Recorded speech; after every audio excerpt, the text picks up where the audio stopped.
Oh boy.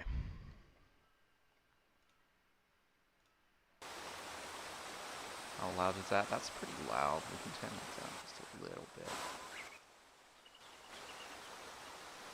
That better? Yeah, that's better for the most part. Yeah. Yeah, okay, good. Sweet. Okay, that's cool. That's lovely. Lovely, lovely. Alright. Oh, goody.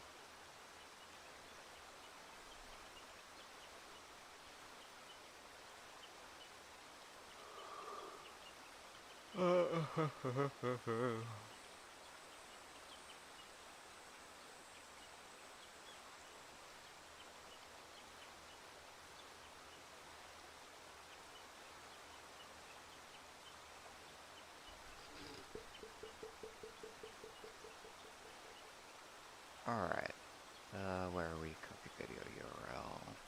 Where's the funny Twitter? Where's the funny bird? Hello, funny bird.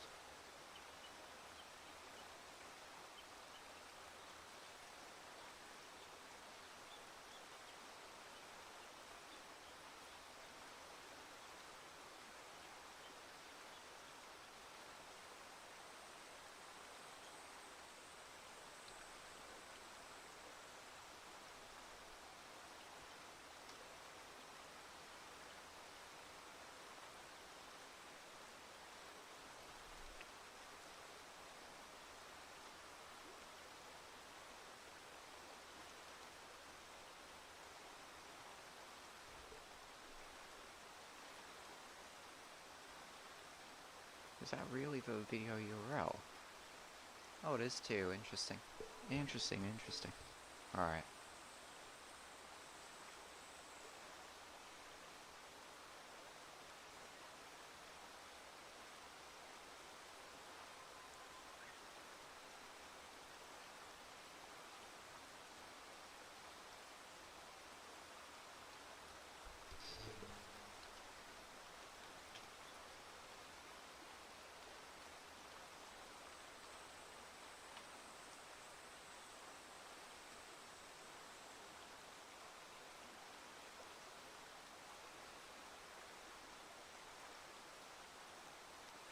Oh, they're all playing DVD. Oh, unfortunate. Unfortunate.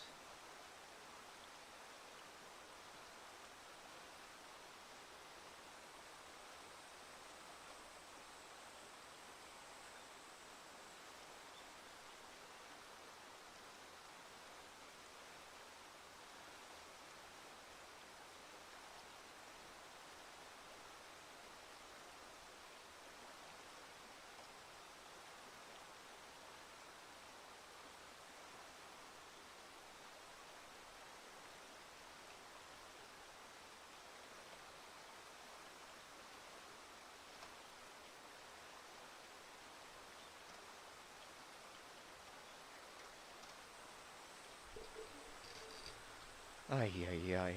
Alright. Okie dokie.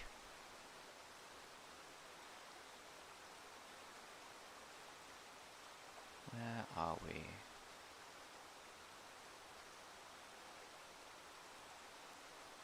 Here we are, page 25. That's what you love to see. That is what you love to see. Ah, yes. Ah, yes. We have gained a like already. This is a good day. Ah, this is a good day. Oh, you know it. Alright. Without further ado, let's get into the business. Let's get into the business. It is bone cold right now. 11 degrees Celsius. Probably like 9 inside. Fantastic. That's what you love to see. This is what you love to see.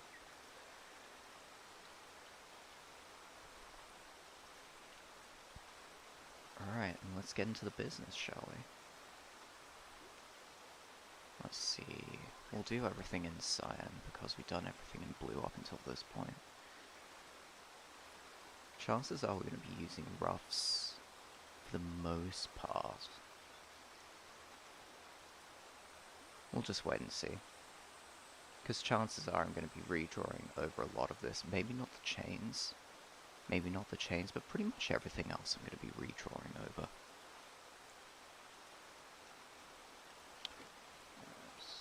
Get you, Sue.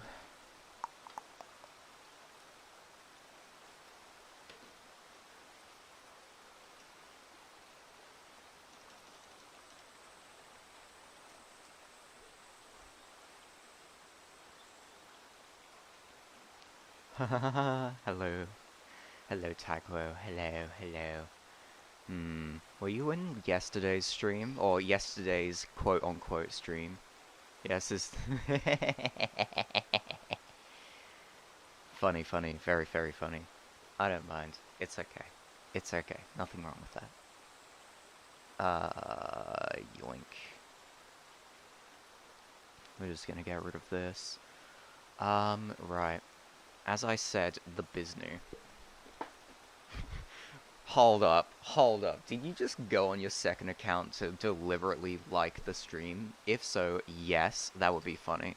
Oh, can't be bothered to change the account. It just turns out that someone liked the stream regardless. That's funny. That's what you love to see. That's what you love to see. Alright. Oh. Oh, I forgot. Uh-oh. No, we cannot do that. I think we're just gonna have to draw Eve on this side. I'm gonna have to try and draw her the best we can.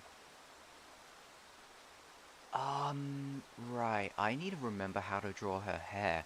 Because I did draw like a prototype sketch of Eve, in a book that I have for college. But it turns out that I didn't bring that all the way back home. So now I'm gonna have to try and reconstruct what I did initially.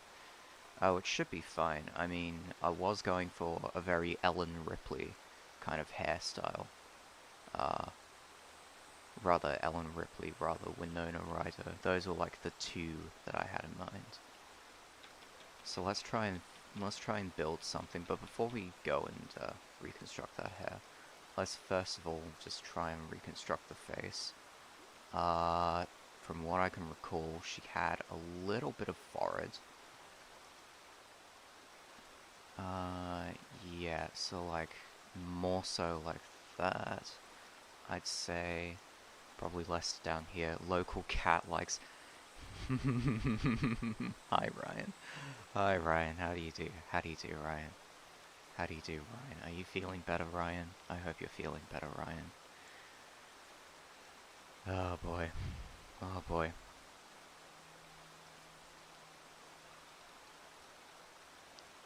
So, since we got like a couple of people here, it's time to sort of address what happened yesterday. And no, I'm specifically talking about this stream. Specifically talking about the stream because I said that I wasn't going to stream yesterday, and I somehow did. So for whatever reason, I had like the Streamlabs menu open, and I was like, click stream, and then I was like, you know what, cancel that. And then it turns out it started streaming anyway. So for about half an hour, we were in Jaravant's server. We were just listening to the Cold Ones podcast. We were just listening to Anything for Views and Max Mofo while they reviewed drinking games for a solid half hour on the BRB screen. And apparently we got 2 new subscribers off of it, which baffles me.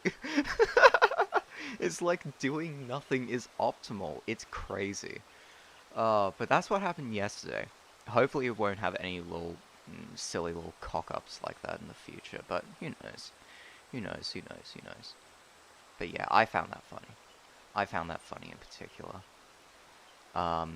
Alright, sod this. You know what we're gonna do? I'm deliberately gonna duplicate that, and then... rotate the entire thing. Rotate the entire thing, because quite... Oh, wait. No, I know what I can do. I'm foolish. Just rotate the image. Easy peasy. Now I can draw a face. Much better than we would before.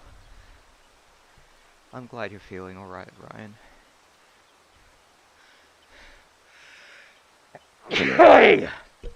Oh dear. Oh dear, cold weather makes me sneeze. I'm a freak. I don't know why it does that. Oh no. Oh no. Oh no. Oh no. Oh, by the way, I need to check something real quick.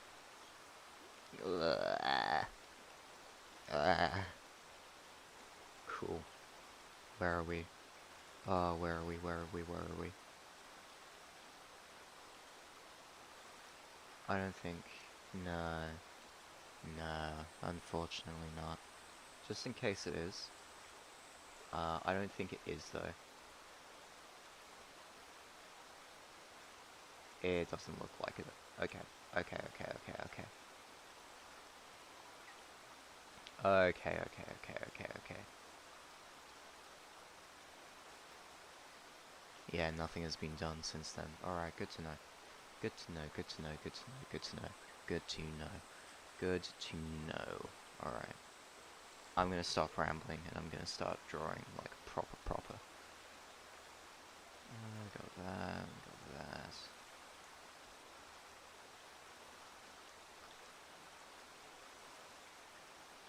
Most of the stream is going to be an exercise in remembering how to draw Eve, so do bear with me. Do bear with me, but we should be able to come up with something that we enjoy after finishing all of this.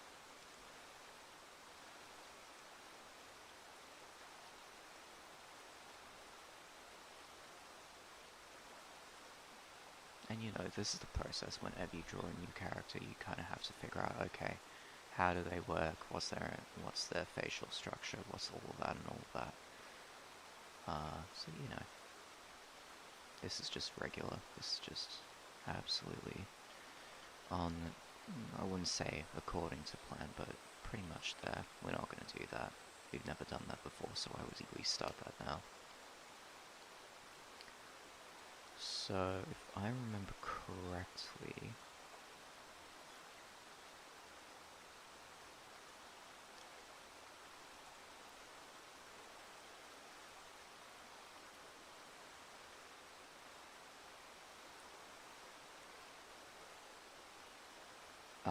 not convex, but, you know, just straight, or even, no, not concave.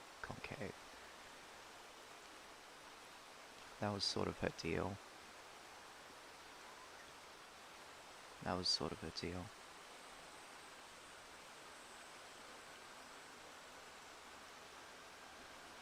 Oh, gotta fix something real quick. Oopsie doopsie.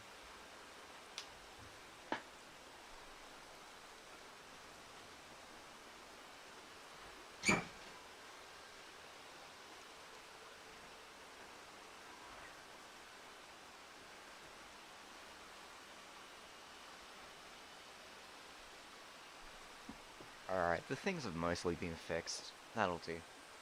That'll do.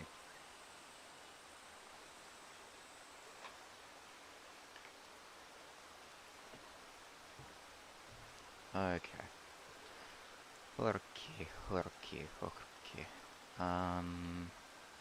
Eve's eyes are going to be shut, so we do have that advantage.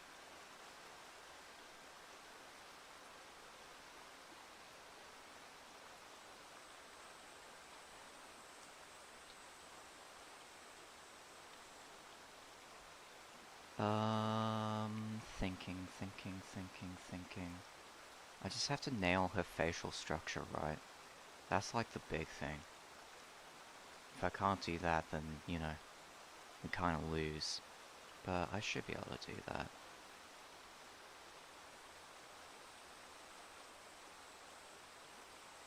Could make it slim. Let's see.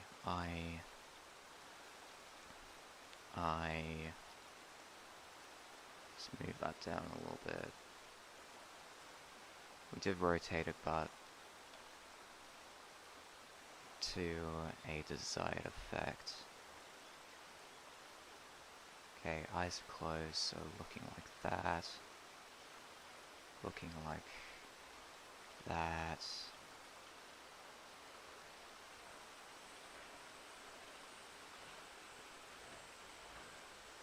So unfortunate, because who knows, I might even come back to this once I've finished the last page, because we've only got 3 pages left to go, including this one. So we got this page, the page after, and then one big page to signify the end. That's really all we have left to do. Let's quickly, we'll get rid of this, but let's quickly finish off this head structure.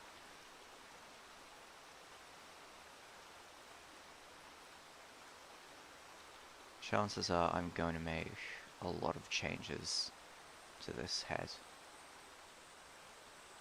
Especially like these parts down here, because it does look very humanoid. We are going to have to fix a lot of this down here. But as for like the base shape that we're working with, this makes sense. This makes sense to me.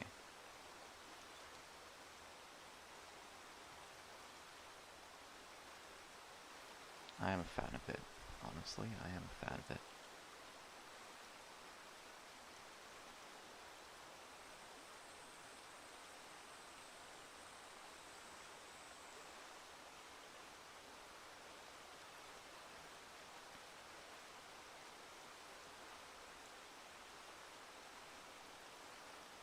She does have a little case of putty face syndrome though, so we are going to have to fix that.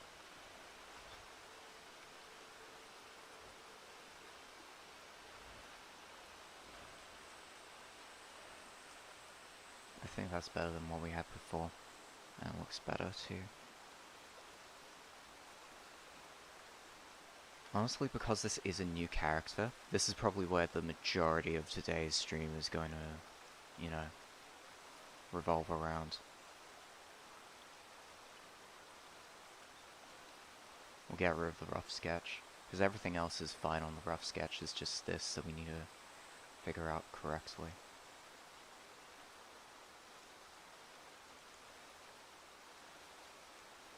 If we get rid of that, get rid of this top part.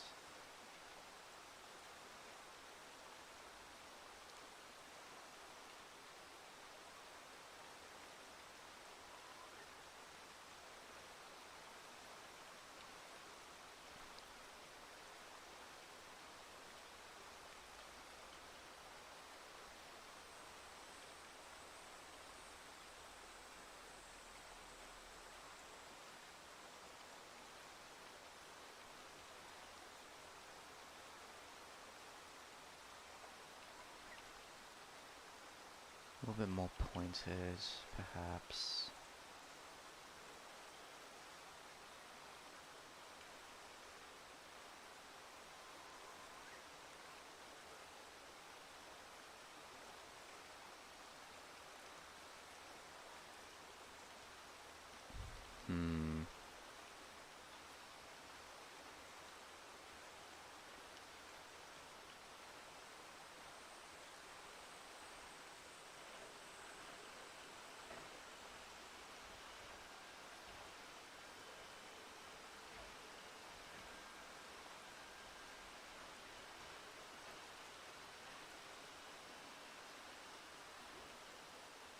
Something like that, or did I go for a smaller, more button shape within those?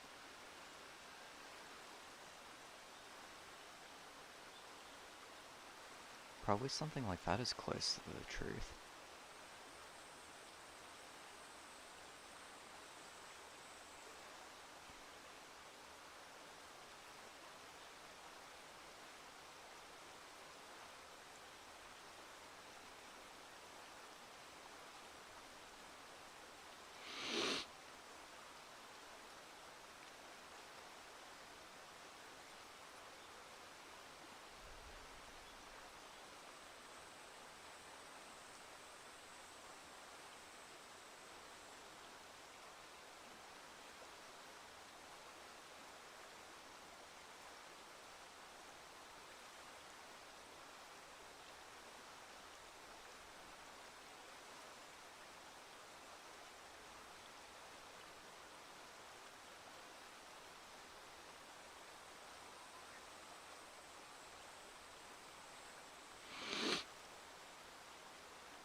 We'll play around with that a little bit. I think we're just gonna, as a general policy, just make all of that a lot bigger.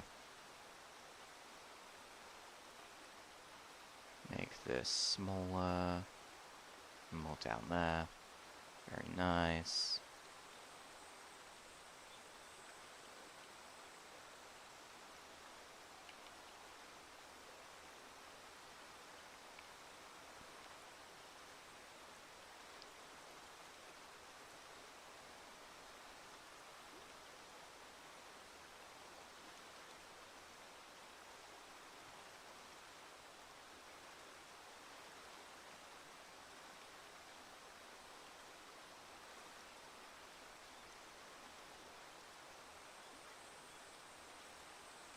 Alright, now that this is pretty much final. How? I'm alright. I'm alright, Ryan. What are you doing? What are you up to?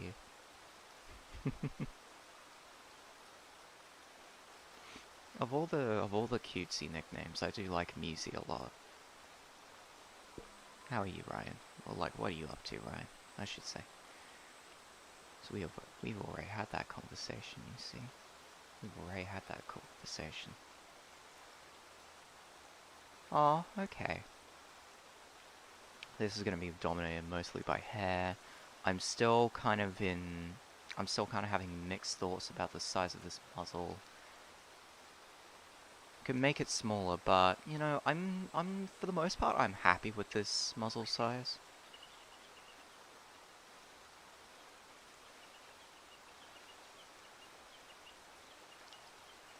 Ryan, do you mind if I DM you something real quick?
I'm kind of nothing really. I am merely existing. I think it looks alright. Okay. Okay, good to know.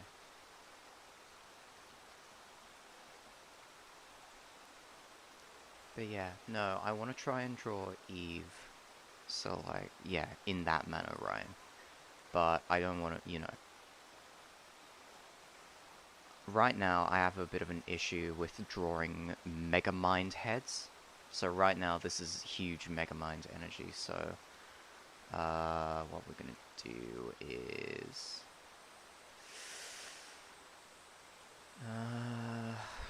blah, blah, blah, blah, blah, blah, blah. Blah, blah, blah, blah, blah, blah, blah.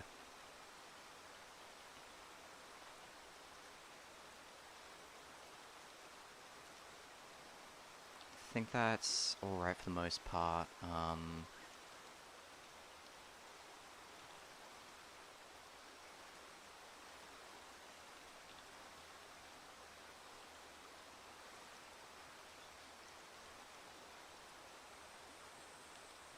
Wow, learning to draw humans is really just screwed with my ability to draw furries. Ay, ay, ay.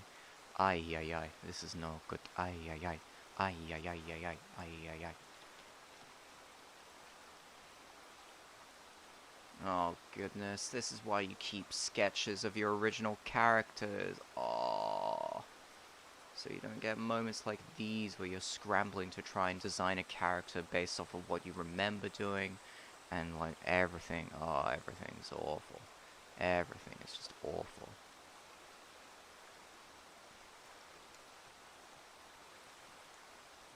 Ay, ay, ay. Ay, ay, ay, ay, ay. Ay, ay, ay. Ay, ay, ay, ay, ay.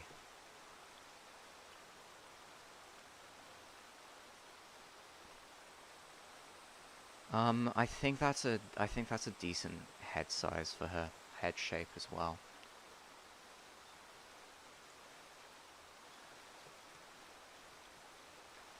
I mean, she's meant to look cherubic.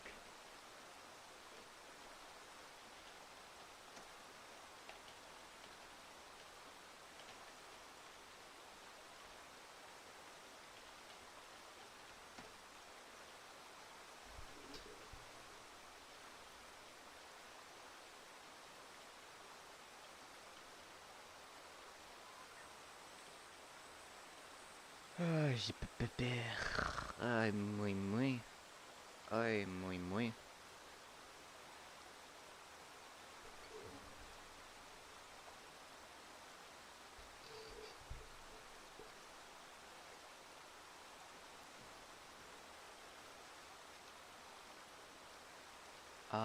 What ears were I going to give her?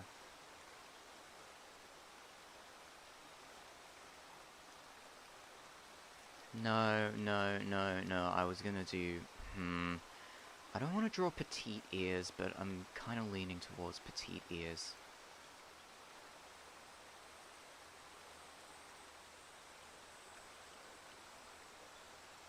You know what, yeah.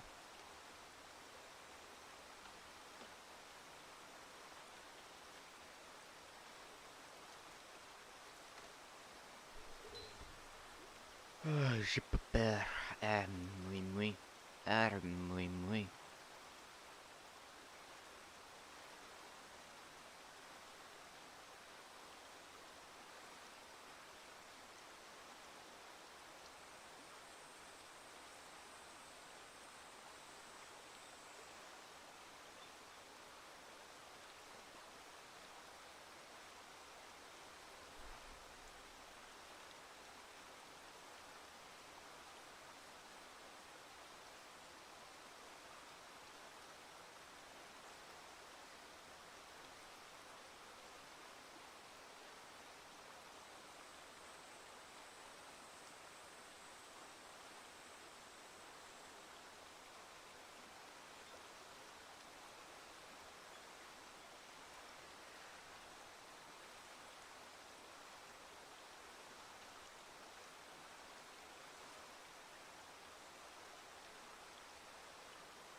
What's the size of her head now compared to what we had originally? Yeah, pretty small. Pretty small, actually.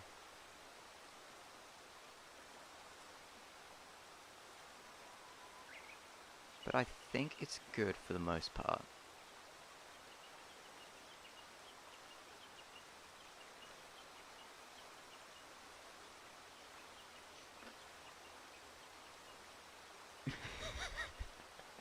Oh, that's crazy.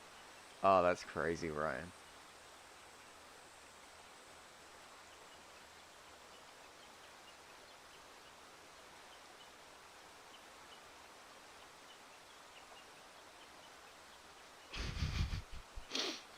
Oh, that's insane.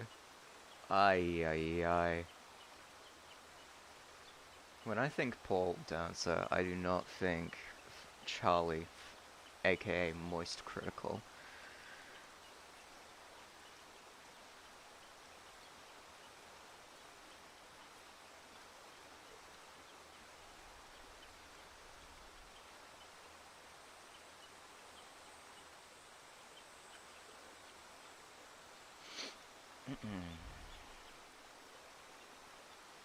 Ay, ay, ay. Hi, Co. I'm currently using Autodesk Sketchbook, which is a free piece of software, that you can grab. There are alternatives, ones that feel more like Photoshop, for instance, but I've gotten so used to using this program, and it feels a lot like drawing, or like more like drawing than, what you would use for Photoshop, which I think feels, you know, certainly more so for painting. Um, that I just tend, or like, I prefer to use this. But chances are I might switch to Photoshop or a Photoshop surrogate, so there's always that. But yeah, no, Autodesk Sketchbook is what I'm using right now.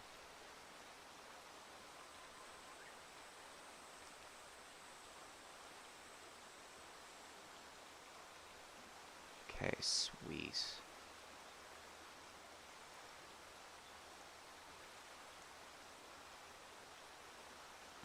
Alright, I'm not agreeing with that EO right now.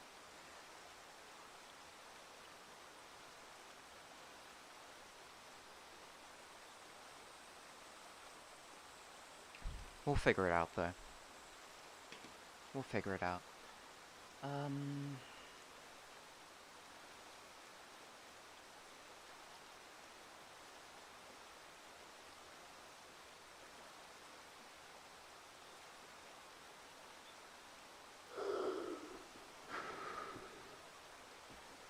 Oh, ay, ay, ay.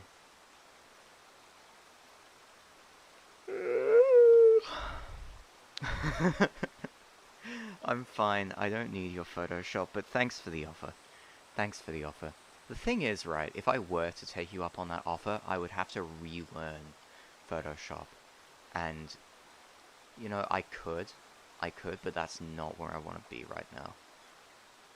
I feel like I'm going alright with Autodesk for the moment, and if I feel like changing, which I probably will in the future, but I'll just go and do that. Oh, same here. Like, this was back in the day where, Photoshop in the computer labs. Um, and I would just sit at the computer drawing on Photoshop.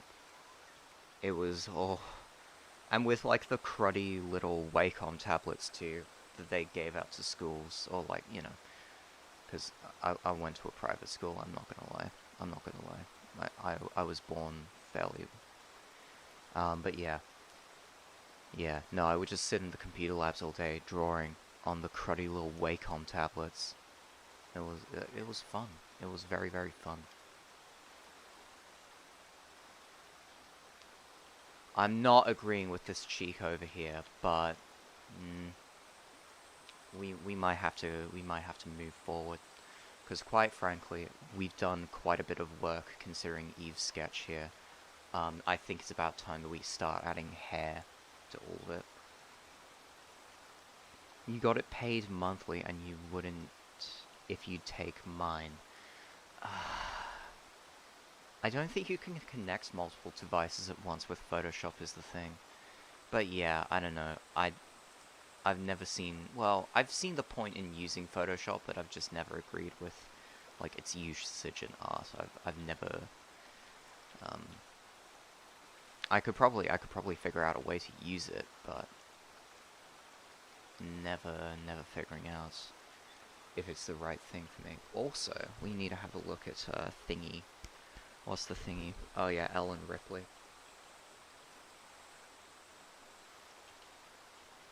There we go. Let's have a look at the bombastic 80s style hair. Oh, hell yeah. Hell yeah, that is the hair. That is the hair.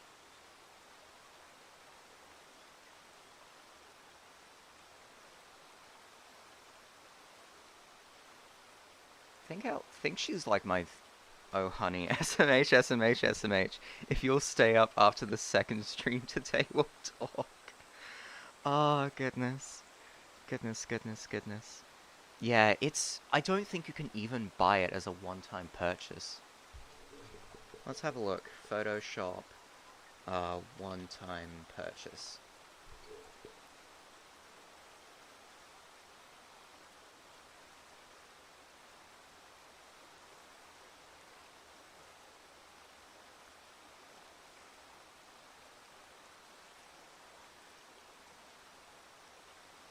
Oh, goodness. Oh, goodness. Oh, ew. No, it's largely a subscription service, but if you buy Photoshop elements for itself... Although I won't say it because... Oh, goodness. Oh, goodness. Oh, I don't like that. Oh, that's yucky. Photoshop. Where's elements? I can't believe that garbage software takes $21 a month to use. That's such a scam.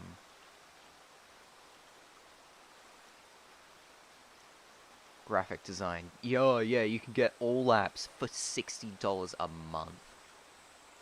Honestly. Annual plan, a yearly plan, or a monthly plan. So, I hate Adobe. They do not deserve your money.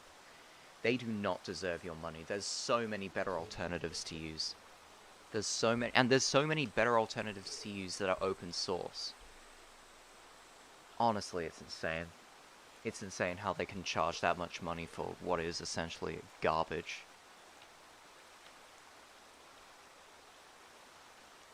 Oh, that makes me really annoyed now. Oh, that makes me so annoyed. Okay, let's try and reconstruct Eve's hair.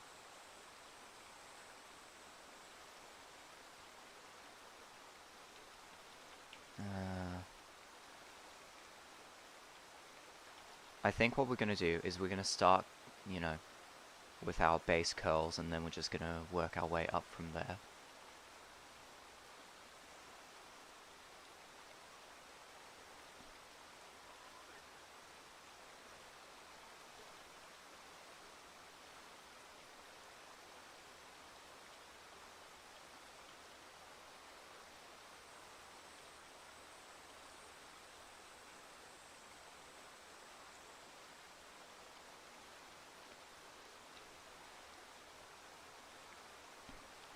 I said we'll talk. Okay, Taiko. I just remember school and getting all those apps were crazy pricey. I know, right? So silly. So silly. College books? I know, right? I've never had to use a college book. I was doing third-year courses, and I never even consulted a textbook, ever. And I still got, like, 85%. Wait, not 85%. No, that's silly. No, it was more like 75%. But that's, like, the second highest grade because, they convert it to a number system. I go to UQ, and what they do is they convert your percentage grade into a number system, 7 being the highest and 1 being the lowest, going from like high distinction, credit, pass, and then fail. You know, from 1 to 3. But yeah, no, I've never had to use a textbook. Never had to use a textbook. very, very big scam. Because, like, you can pretty much, especially if all of your course content is examinable, um, on, like, on lecture material alone and not supplementary material, then it's really just not worth it. $30 textbook, I could get it online, but at the college school, it was nearly $200. See, that's the thing. That's the thing. And even buying secondhand is, like, very, very yucky. Especially when, you know, most universities and most colleges will have access to a student's library of sorts. Alright, I'm fairly certain we've nailed Eve's hairstyle.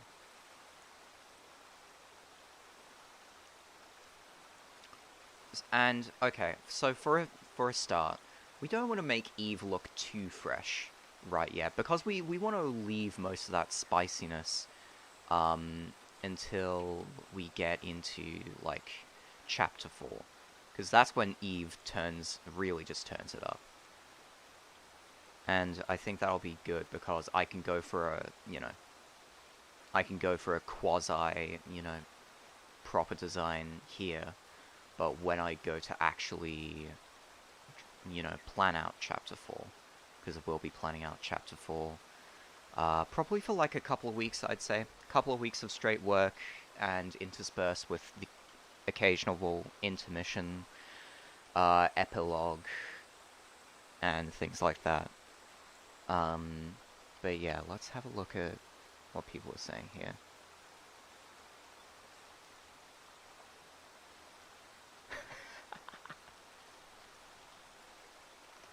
I have no clue what that word means, Tyquo. I'm gonna have to Google that. Oh, goodness gracious.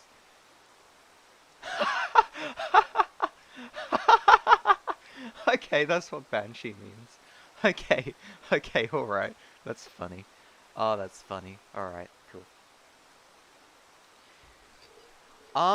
So I have... how do I describe this? I do not have I have the narrative direction thought out. Because what I like to do, I like to write chapters in groups of 2. So Chapter 2 and Chapter 3 pretty much, like, blended into each other. And, you know, Chapter 4 and Chapter 5 will blend into each other. I'm thinking somewhere in Peru, for Chapter thingy. For Chapter 4 and Chapter 5.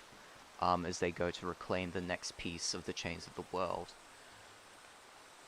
Clive and all of them, that is. So that's currently where I'm thinking. I'm currently thinking of setting it in Peru, so I'm going to be delving into a lot of, you know, like, Aztec culture, things like that. So I do have to do quite a bit of research before I consider what I'm going to do in specific. But I always have, like, a set of scenes, like a set of, you know, fights or action scenes planned out in my head ahead of time. So I'm, yeah, new to this channel, so I'll check out your earlier stuff. No, yeah, no, definitely do that. I think I only started streaming this when I was working on this chapter in specific. But I would highly recommend going into the description, checking out Felis on Webtoons, and, you know, even if you don't want to read through the whole thing, that's fine. I would highly recommend starting from Chapter 2 and going onwards if you want to get the base experience, though. Because, you know what, Chapter 2 and Chapter 3 are very quick reads, I'd say. I think you could get them over and done with in about, I don't know, 45 minutes tops. Or maybe like an hour if you want to spend the time reading it through properly. But yeah, I'm genuinely proud of, because, like, obviously I've gotten better at drawing. I feel like the jump from the beginning of Chapter 2 going on to Chapter 3 is rather stark. But certainly not as stark as going from Chapter 1, which I wrote, I'd say 3 years ago. And I only started sketching, and I certainly drew 3 years ago, because it does show. It does show. A lot of that art I am going to have to update at some point. But yeah, I would certainly recommend going through Chapter 2 as, like, the base experience. Maybe reading the end of Chapter 1 although that might spoil it for you, but I would certainly recommend starting from chapter 2 if you want to get like a basic experience. Because even though like the art style is bad, I do think some of my writing in chapter 2 is pretty like up there. I'd say it's up there. I'm pretty proud of it. But yeah, no, I always had like the idea that my characters would be trapped in an Egyptian sort of landscape with like booby traps and all of that ages in advance. It's only when I went to sit down and, you know, research how I was going to write chapter 2 and chapter 3 and how I was going to write out, or like how I was going to incorporate those set pieces. Always got to respect your roots and where you started, of course. Of course, of course. Yeah. Yeah, I don't know. I don't know. You're certainly, and if you do choose to stick around, I will promise this, even when I'm researching, like, ideas for Chapter 4 and Chapter 5, which is going to be taking place in Peru, I'm fairly certain of that. I was thinking of setting it in, like, you know, around Machu Picchu, but then I realized how sort of, like, bigoted... Oh, essentially, Machu Picchu was, you know, a commissioned city, or like a commissioned holy city. It doesn't really have much significance apart from that, but despite that, it is considered one of the ancient wonders of the world. I don't know. I don't know. I figure you can do a lot more interesting stuff with Aztec culture, because I do think it's a lot more interesting. Especially as it's one of the few cultures that developed an empire without ever going through an Iron Age, for instance. I think that's rather interesting. I'm curious what's... Because you know what? I could take it a rather... I could... See, now I'm having ideas about what I'm going to write for Chapter 4. Oh, man. Oh, man. But yeah, even though I'm going to be researching what I'm going to be doing for Chapter 4 and Chapter 5, you're getting way more in depth than I expected. I like when people research rather than simply references. Yeah, I know, right? Like, I was researching because, like, obviously I have to... Because, I'm not going to lie, Felis is a little... Like, the chains of the world and the components of them are kind of MacGuffin-y. Like, even though they are ancient artifacts and then they warp reality in various ways, what's its face? It does feel like a, you know, reclaim all the... Okay, it's like Infinity War. Take Infinity War, for example. All you're doing is kind of reclaiming all of the Infinity Stones. You know, Felis kind of feels the same way, where you're just reclaiming a bunch of MacGuffins to combine into one super duper, you know, magic MacGuffin at the end. But I do try and get a little bit more in depth with my MacGuffins rather than just saying, oh, magic item, go find it, scrubs, woo, and that's the plot. I do try and go a little bit more in depth, especially like with how each magic item is representative of like the culture it comes from. I don't know. I certainly want to do a lot of interesting research. I was researching, like, chakras and representations of time across cultures, and apparently there's a sect of Judaism which doesn't view time as linear or like, cyclical, but views time as being paradoxical, as occurring as, sort of, as it happens and not having a future or a past, if that makes sense. It's very weird. I think it's called Kabbalism, if I do remember correctly. Time wiki. Yeah, we go to time. Oh, we'll just drag it over here. That's Ellen Ripley, which I am referencing. I'm kind of referencing. I'm sort of half referencing, I'd say. Where are we? In Time in Kabbalah, yeah. According to Kabbalists, time is a paradox and an illusion. Both the future and the past are recognized to be combined and simultaneously present. Which I like the idea of that. I like the idea of that, honestly. Like, there are like 3 different interpretations of time that you can use. Oh goodness, I'm gonna have to bring up the Wikipedia page again. But yeah, the only reason I researched this is because, you know, I do want to do something with non-linear time, like, as one of the main set pieces, if you would. But I'm not going to spoil that too much. Physical, classical mechanics. Oh, where's the perception, use, sequence of events, spatial, conceptual. Oh, well, we know that. Grandfather paradox, no. Quantization, dilation, classical mechanics. Unreality, here you go.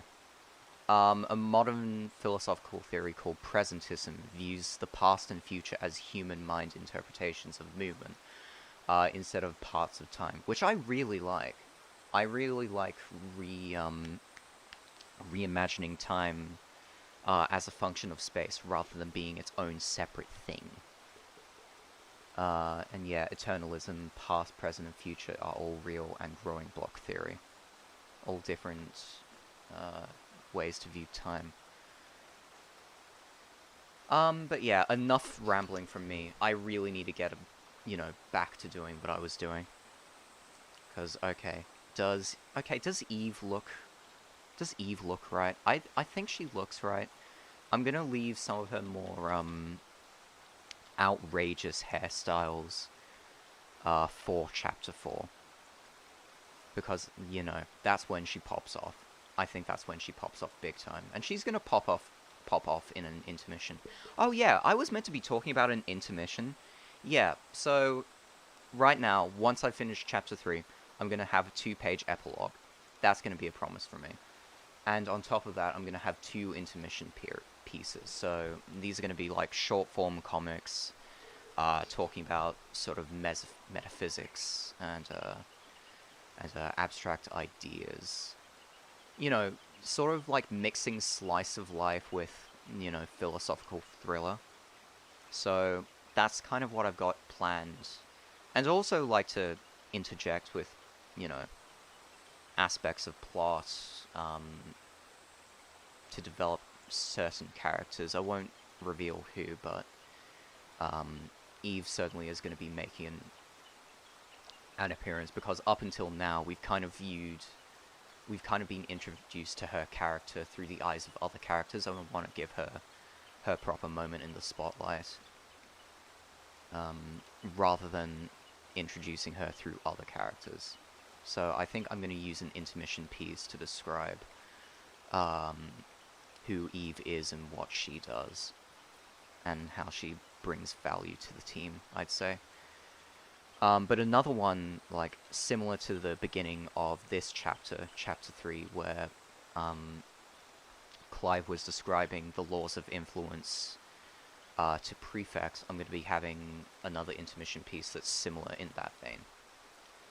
And I've been reading a lot on determinism lately, so who knows, that might have a part to play. That might just have a part to play, but who knows. Maybe it might not. Right, we need to finish drawing off Eve, because we've basically spent, like, the past hour rambling, is what we've done. Right. We shall see. But yeah, regardless of, like, if you stick around or not to read those intermissions, thank you so much for just taking the time, to, like, check out Felis. It really does mean a lot to me. Because every now and again, I'll just upload an episode, and I'll feel so crushing. It'll feel so crushing when, like, a couple of people draw it, but, it does mean a lot that you're showing an interest in it. Because I do appreciate that. Oh, what have we got here? Thank fuck you know how to check a social media. Oh, no. Oh, wow. This... Oh, what is this?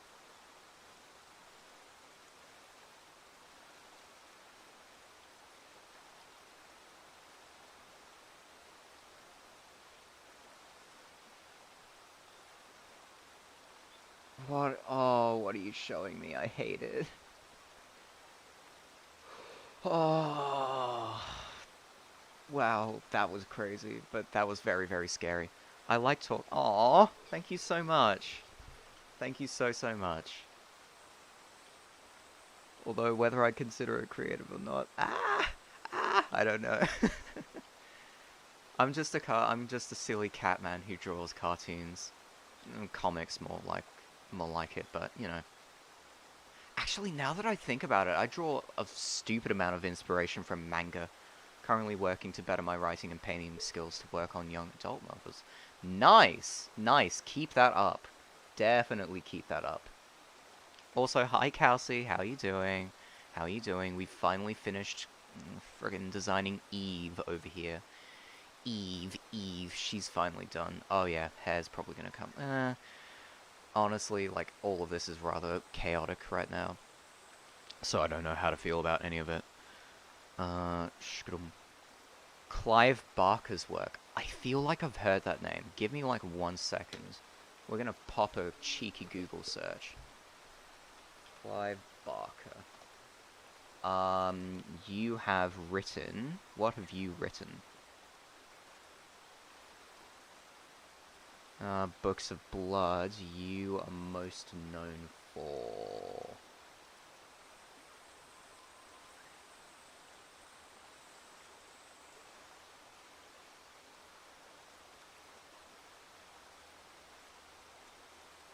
Visual art, okay.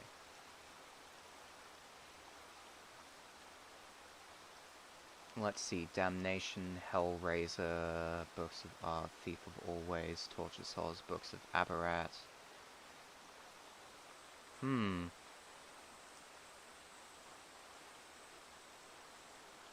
A Clown's Sodom, Dangerous World, Non-Fiction Art, Clive Barker, The Imaginer series, Essays, Toys.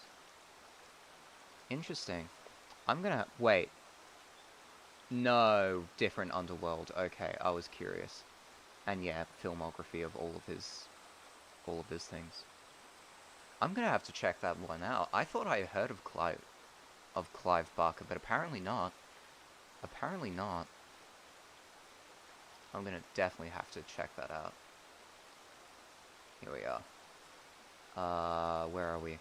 Here we are. Hellraiser guy. Yeah. Yeah, I'm doing well, thanks, Kelsey. I'm doing well, thanks. Speaking of writing, might write some stuff for that new character of mine, Aiden. Oh, yes. Gimme. I would love... Let's have a look at Clive Barker art. Oh, goodness. The reason why I'm probably screwing around a lot more than I am right now is because a lot of these sketches are pretty done. Like, I only have to draw Clive's proper face. I have to reconfigure this arm right here because I'm not happy with it. I'm going to reconfigure this posture a little bit, but not too much. Pretty much just draw his hair on and that'll be done. Pretty much draw his head on, maybe do some nonsense with the background back here. Redraw you. Pretty much going to be reutilizing this sketch over and over for you know, a proper reason. Proper reason.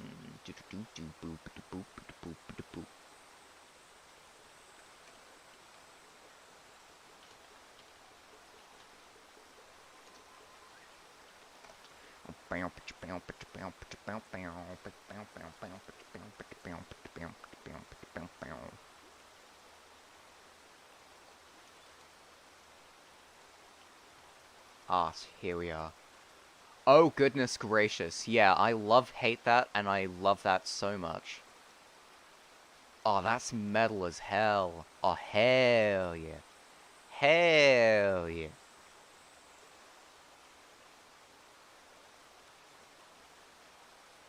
Nice. Nice. I'm gonna have to take some pointers from him. Definitely. Definitely. Oh, man, that's crazy. I love that. Hugely inspired. Art is incredible. Yer. Hellraiser guy. You're gonna go eat ice cream, okay? Yeah, no, his art is it's kind of like, how do I describe it? You know, like those stereotypical, like freaky child's drawings that you always see in a horror film, but they're done professionally by a guy who draws really, really well. I think that's a good way to describe them. Oh, also, now that we actually have the image reference for sort of this Germanic Enochian hybrid of a language. Oh wait, no, it's not Enochian, is it? It's Divinium, right? Am I gonna really just write Divinium script on these chains? Maybe. Maybe, maybe, maybe. Maybe, maybe, maybe, maybe. Who knows?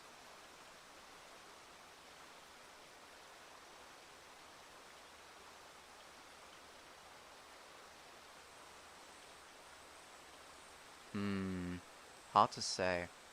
Language always comes before writing, or are they intertwined? I feel like verbal communication always comes first.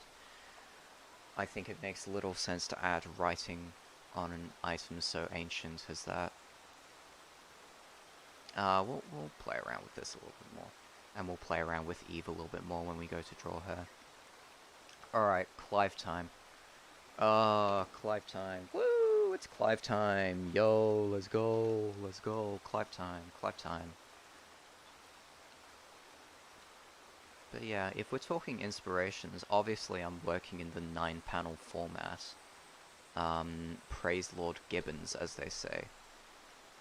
Yeah. I pretty much, like, read through Watchmen and I was like, yes.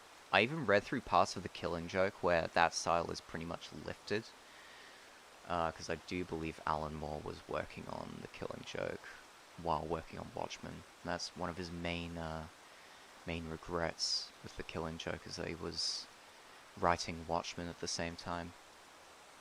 And The Killing Joke did feel a bit too much like Watchmen. Right. I'm gonna specifically go into... Maybe if we, Actually, yeah, you know what? We're gonna do this. I feel like that's...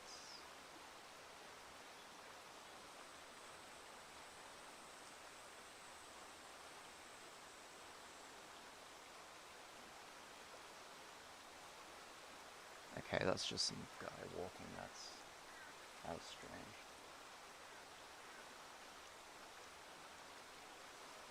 What the hell? I see. I see. Okay, okay, okay, okay, okie dokie, okie dokie. Yeah, we don't need to redraw over any of this.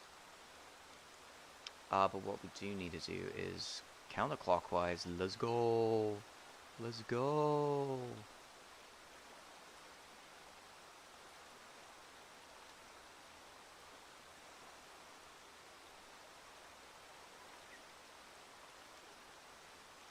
But yeah, in terms of inspiration, I'd say I draw heavily from Dave Gibbons. I also draw heavily, like, in the storytelling department, from Hirohiko Araki, JoJo's. Because I have had people say, oh, your work reads a lot like JoJo's Bizarre Adventure, and I'm like, yes, yes it does. I like the method of storytelling that's employed in that series, where you give your readers an impossible scenario, and then your characters are forced to come up with a solution and try and understand that impossible scenario. I like that a lot. I like that a lot. It's a good way of telling cryptic stories as well. I have yet to watch that show. Oh, JoJo's?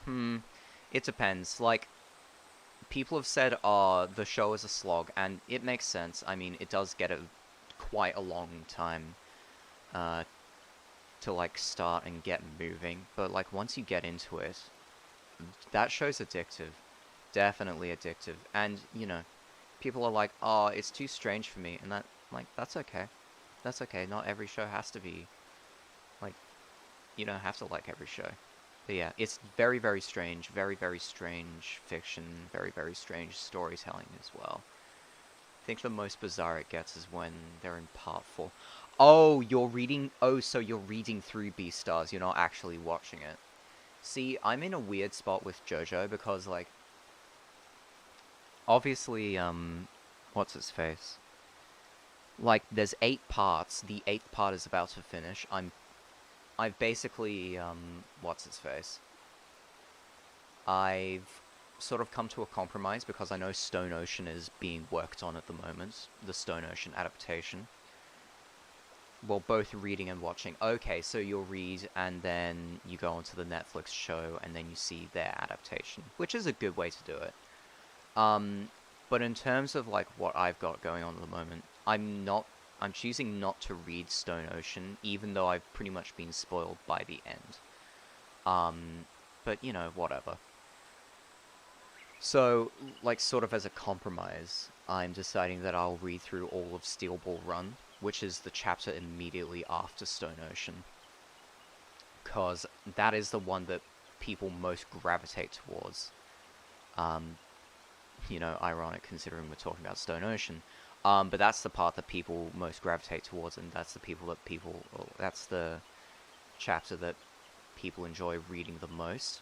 And I certainly understand why. Like, Steel Ball Run is fantastic. Phenomenal piece of manga work. Probably like the formatting of it, and you know, it's manga, so it's very experimental in like in the way that it sets out panels, and that's okay. That's okay. And you know, I don't have a problem with that.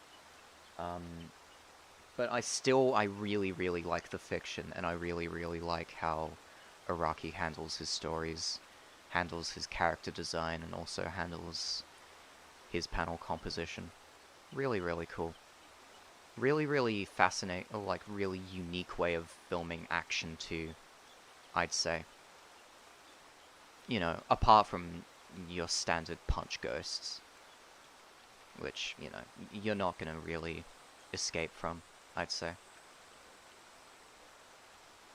But yeah, I think once I finish part 7, I'm definitely gonna read part 8. Because I've heard really good things about part 8. I've heard strange things about part 8 too. But I've heard really good things about part 8 in general.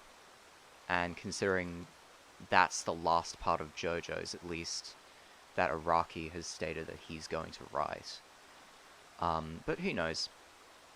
I vaguely remember hearing that he'll retire from writing JoJo's once he's finished part 8, which, like, fair enough. Especially since, you know, part 7 combines the aspects from parts 1 to 3, and part 8 combines the aspects from parts 4 to 5, or 4 to 6. I got to get more into a anime and manga scene. So, yes and no. I think, it's weird because I consume media on like a case-by-case basis. I don't say, oh yeah, I'll just read all of manga, or oh yeah, I'll just read like all of like whatever, or like all of comics. I'll always pick out like a specific book that I've heard good things about, and I'll read it. Like, for example, I wouldn't consider myself a comic book fan, but I would consider myself a fan of Alan Moore. I would consider myself a fan of like Dave Gibbons' art and things like that. Because I've read V for Vendetta, I've read The Killing Joke, and I've read Watchmen, and I really enjoyed those 3. But I haven't, so much as to say, I haven't read like your superhero comics as much. We are currently an hour and 10 in, and we've barely done anything, but that's okay. That's okay for the most part. Oh, we needed to fix that bit up. That's okay for the most part. All of this is okay. All of this is fine. Counterclockwise. No, wrong way. Clockwise. No, clockwise. There we go. You're finished, you're finished, you're finished. You're mostly finished. We just have to draw the background here.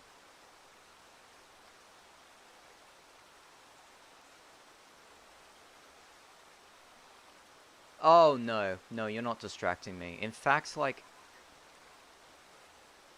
I feel like these streams are made better by chat interaction, I'd say. And I certainly want to discuss, like, the sort of, like, the process of making comics with a lot more people. You know, including yourself, for instance. So I wouldn't say you're distracting me, not by a long shot. But would I say I'm less productive? Yeah.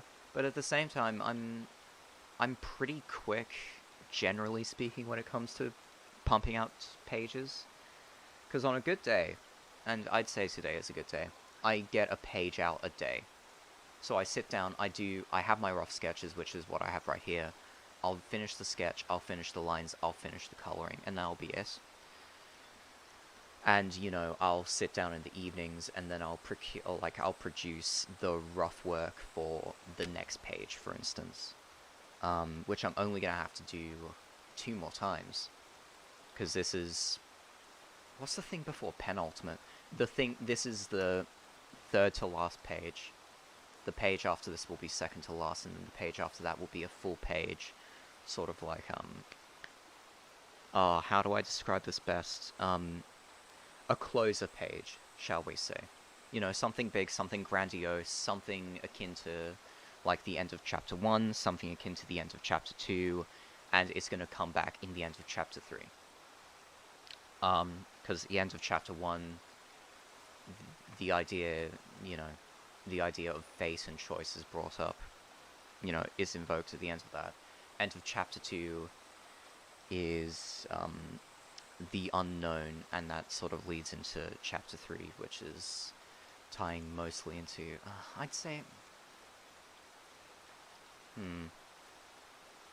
duality, I suppose. 2nd to last, or anti-penultimate. Anti-penultimate, not anti. Yeah. Oh, definitely. You need to have, like, a running theme, because, like, otherwise, ugh, yucky. And by the way, I don't know if you've noticed, Koo, but I tend to write my cover art once I've finished whatever chapter I'm writing on. So, for example, I finished Chapter 1's cover art once I'd written all of it. I finished Chapter 2's cover art once I'd finished all of that. And I'm only going to start work on Chapter 3's cover page, or like cover art or cover page, once I've finished working on Chapter 3. Probably, like, as a side project to the epilogue pieces and the intermission pieces. Because, you know, I do want to take my time on my cover art. Because, you know, that's the thing that draws people in, you know? Like, I think I did a pretty good job on the welcome party. I think I did a pretty good job on the rebirth. And I really want to do a good job on the newcomer. I'd say, okay. Speaking of themes, a lot of Chapter 3, because you can interpret the newcomer in 2 ways. You can interpret the newcomer as, you know, Prefect fitting into his role, into the team of, you know, like Clive, Styles, Butch. The Clipped Dove Gang, as you would call... I call them the Clipped Dove Gang, honestly. I think the Clipped Dove Gang is a good name for them.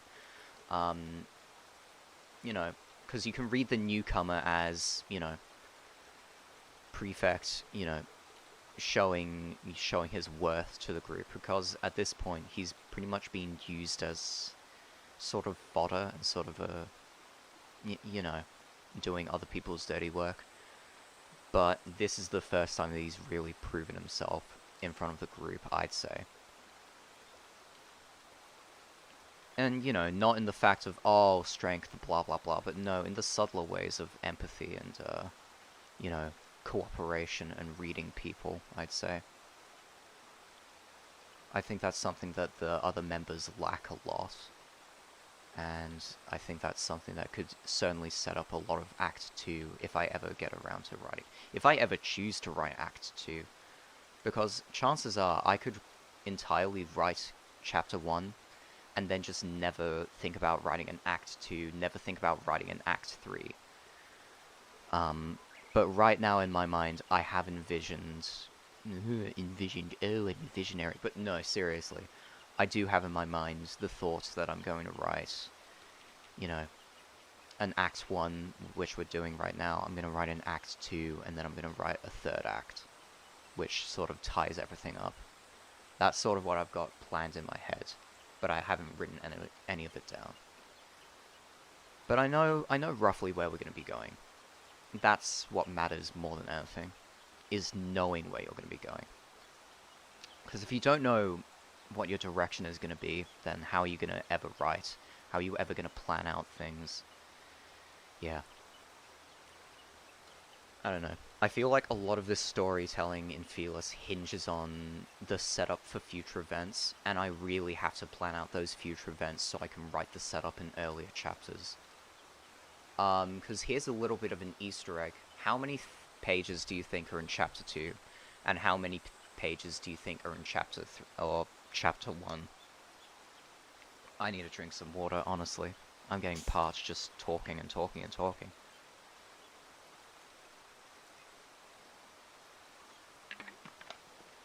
Ugh.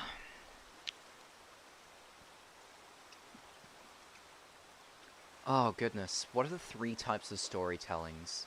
Protagonist versus antagonist, protagonist versus themselves, and protagonist versus the world. I definitely just described the 3 acts of Felis. Uh-oh. Uh-oh.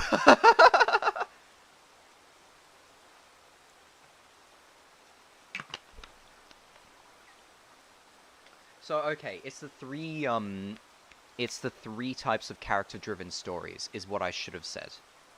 Is what, those are the 3 types of stories.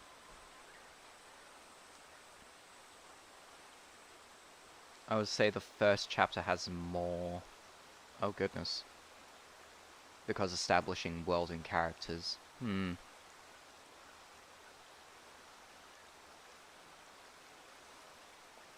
First... has more what? Like, setup for the... Well... Here's the thing, it sets up the rest of Felis in a meta-narrative sense. No, I think I get where you're coming from. It sets up the rest of Felis from a meta-narrative perspective. But, like, realistically speaking, if I'd taken the boring approach to writing this story, this Felis would have literally just become the story of a lawyer investigating a secret society. Which is very boring. It's very, very boring. Very, very boring. I mean, you could make something of it, but I think it's very boring and very formulaic. And so I said, right, flip the script. Prefect's basically going to be taken out of his world that he knows and shoved into a world that he doesn't. And now you're going to have to figure out this, you know, this amazing new world. And that's pretty much the plot of Felis 1. Or like Act 1, then, you know, bits of Act 2, then bits of Act 3. But a big part of sort of discovering the world is going to be taking place in Act 1.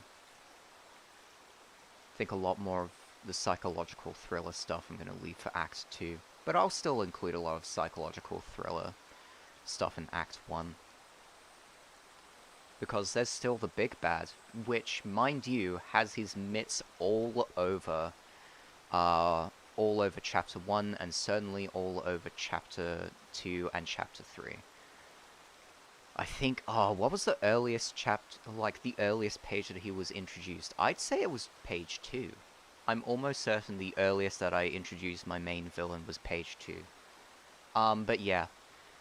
Yeah, no, he's one of the first characters I've ever introduced, but yeah. Yeah, you'll certainly have a lot to look forward to if you stick around. And that's a big promise, but I hope that's a promise that I can keep.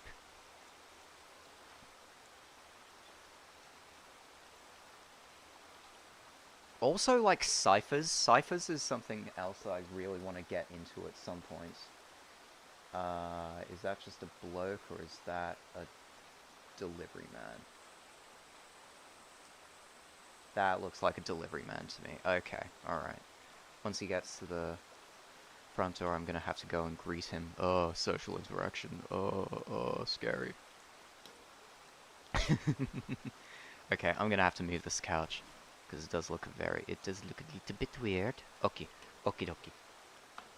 I'd read it up now, but my laptop is dead and I'm using... Oh, goodness. I'm so sorry. I'm so sorry for chewing through your phone battery like that. Did that man... Wait, no, he's coming down the... Oh, okay, so he is coming for the piano. Okay, good to know. Good to know.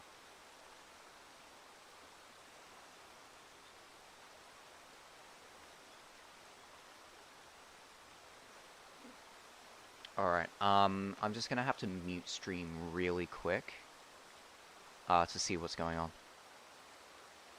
But I will be right back. I'll just be like a couple of minutes, but yeah. See you soon.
Oh, I can't believe you were going to talk about me behind my back, Koo. Oh, honestly, I feel so depressed. Oh dear. Alright. Ay, ay, ay. Ay, ay, ay, ay, ay, ay. Alright. Ugh.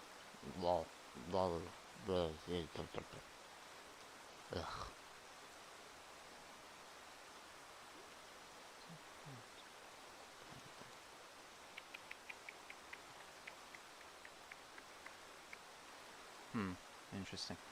I need to stop. You know what? I need to stop checking that.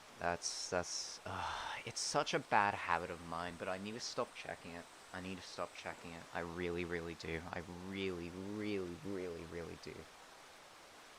Because it matters not. It matters. It really matters not. Ay, ay, ay. Like, tapas you can get away with, but, like, everything else, no. No, sir. No, sir. No, sir.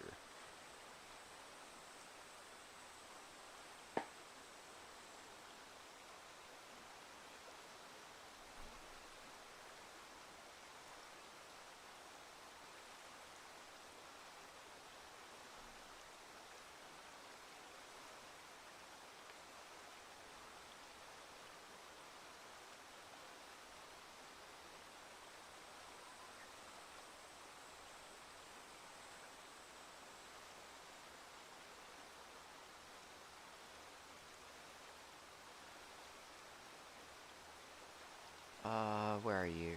Where are you, live chat? Nothing really matters.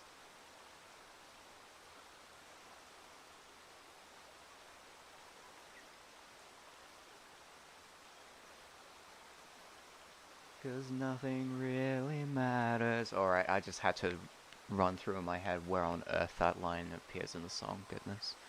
Ay, ay, ay. Oh, I'm so bad at singing. Ay, ay, ay, ay, ay, ay. And I am proper bad at singing. Because I sing from the throat, not from the from the tum-tum.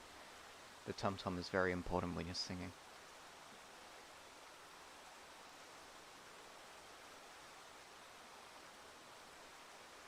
Alright, let's not worry about that for the time being. Alright, yeah, right, so sketching, the important things that we need to worry about. We're not going to be able to see the thing over there.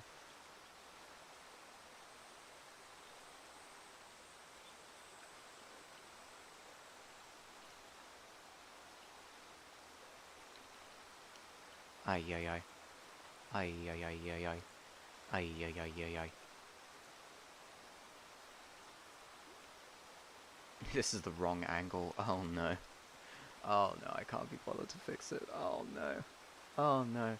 This was supposed to be Clive time, but I've pretty much just taken the opportunity to polish off all of these sketches. Oh, that's funny. That's very, very funny. Okay, but this is like for realsies now. Panel 5 is going to be big boy mode. Because this is when we're actually going to have to care.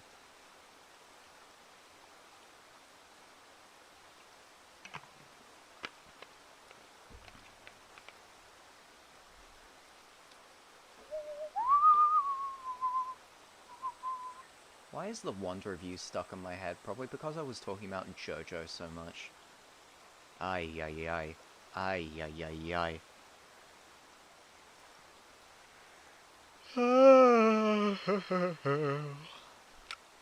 Gamer weed. Oh, stop you. Oh, stop it. Oh, Posty Burb, don't you do the thing that you do. No, bye-bye. So long. So long, Posty Burb.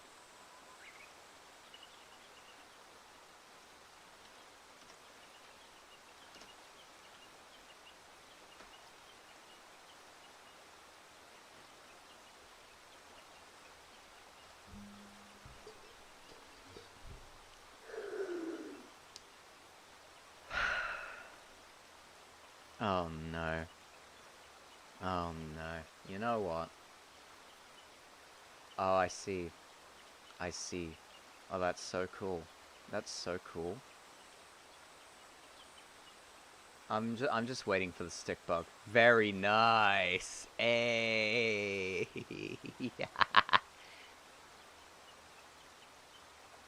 Oh, that's such a good tutorial, dude. Oh. Is that How to Basic? That gives me very big How to Basic vibes.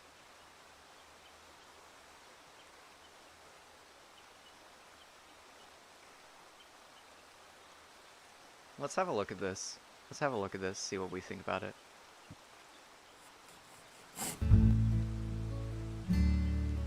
This gives me very How to Basic vibes, honestly.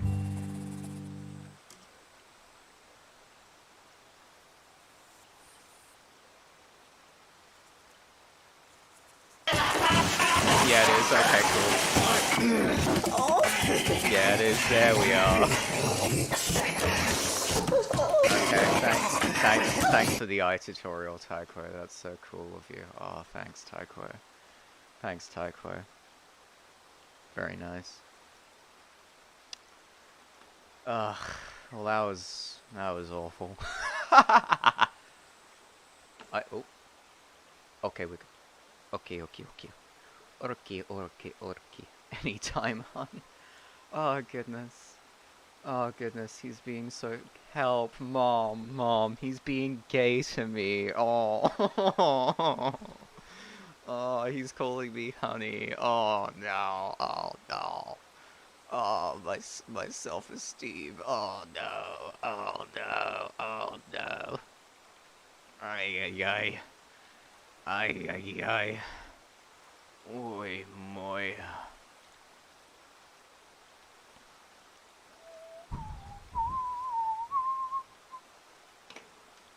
Okay, seriously, no, Taiko, that's enough. That's enough. No. That's very saucy of you. That's very saucy of you. I appreciate that you've got the hots for me. But I'm just gonna say, no. No for the time being, no. No, please, no. Ay, caramba. Ay. Alright, back to the Biznu. I have never drawn Clive with mats in his hair. Why am I starting now? Oh, goodness. I probably have, is the thing. I probably have in the past, but, you know. Should his hair be... Actually, you know what? Screw it. We're gonna texture his hair just a little bit. And by texture, I mean draw a bunch of lines that can imply the movement, or like the flow of hair. Okay, sweet. Sweet.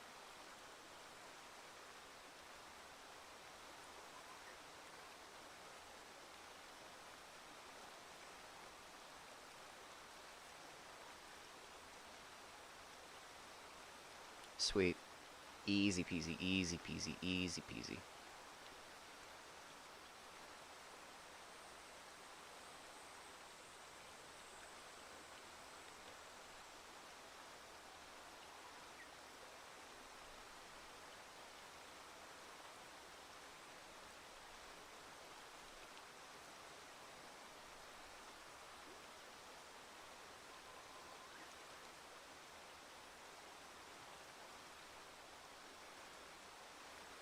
Okay, sweet. That'll do. Why did I just go over his head? Oh, goodness, I'm bad. I'm so bad at drawing. I'm bad. I'm so awful. Oh, moi.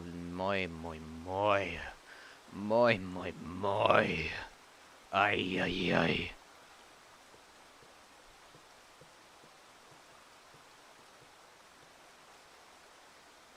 Size of the head, just to check.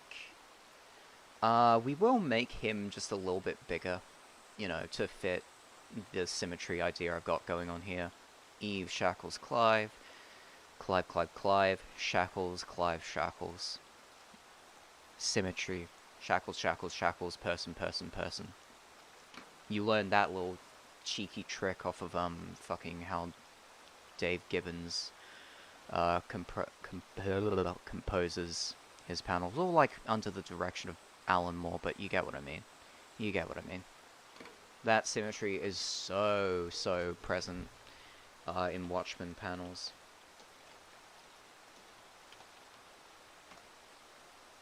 Here we are. Let's get a good example of it. Because everyone describes like the sixes, you know, splitting down the middle. Do I hate the 9-panel grid, or do I just resent Watchmen? Look. Let's have a look at this. Is the sense of being told to. Something is telling me this is happening. Specifically, like this, I am being asked to sit still with my hands in my lap while the teacher talks, and I feel there is no facility for imagination. I get that. I very, very get that. But, you know, if you're just utilizing the 9 panels, it's tricky. It's tricky. But what's a good example of symmetry? No, this is all just the same. No, I want to get a good example of where you get... three... No, those are threes, and threes. We're specifically looking for... Actually, I'm fairly certain we can just... We could find some good panels with Doc's Manhattan, I think. No, we can't. We just can't. Oh, come on. Come on, there's got to be plenty of good ones. What about Rorschach? I remember Rorschach having some good panels.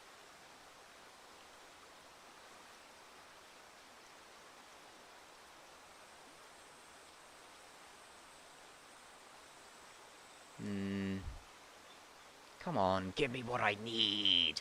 Give me what I need. I just want it. I want it so bad. Come on. Come on. Come on. Gimme.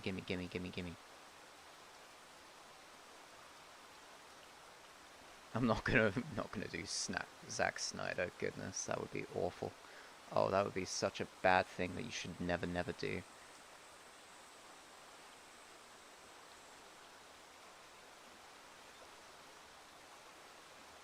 Might as well. Oh no, we've seen this. I mean, that's... Why is it giving me V for Vendetta? That's the wrong comic. That's the wrong bloody comic. Oh yeah, here we go. This is a pretty good example of how you utilize 9-panel. Or like symmetry in 9-panel. This is probably going to be the best one that you're going to get in terms of color. Honestly. Like, orange contrasting with purple. Spicy. Molto bene. Love it. Love it. Gamer weed art oof. Ay. This is what... Oh my lord, that is exactly what I am doing in this one. That's a little bit unfortunate. Ooh. Unfortunate. Alright, meet you. Have a fucking... good night. Yeah, I go to bed and do nothing. That sounds like a Scottish person, not a friggin'... That sounds like your stereotypical... Well, alright, mate, you have a fucking good night, yeah. Oh my god, to bed and do nothing. Like, that's... You could easily do that in, like, your stereotypical...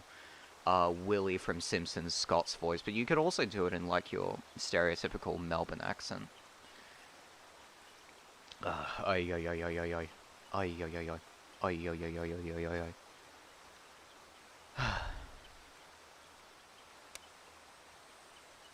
So anyway, we're going back to this. Currently 9:48, and I really want to finish this sketch in time.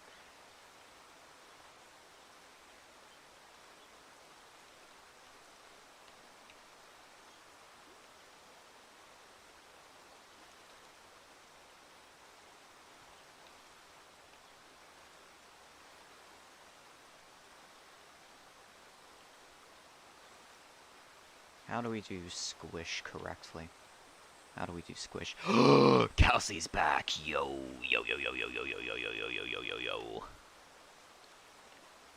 Oh no, Taekwo. Oh no, Taekwo. Goodness gracious, Taekwo.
Oh, it was almost 1337, Tycho. How could you do that to me?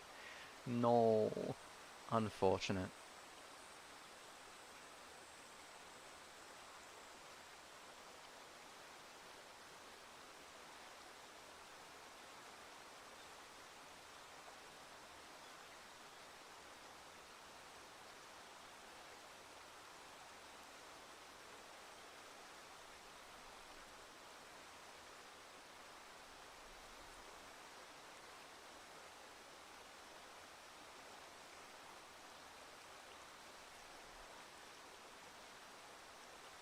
Wait, you rated my bio in this?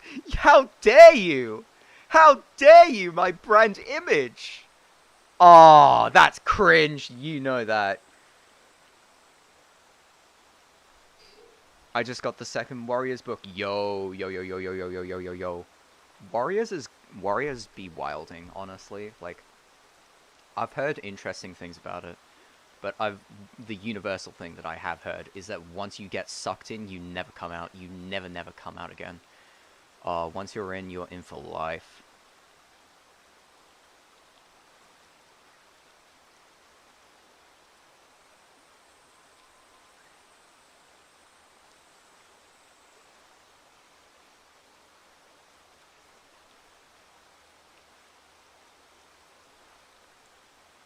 No, no. Okay, we're good. We're good. We're good. Okay, that really scared me. That really, really scared me.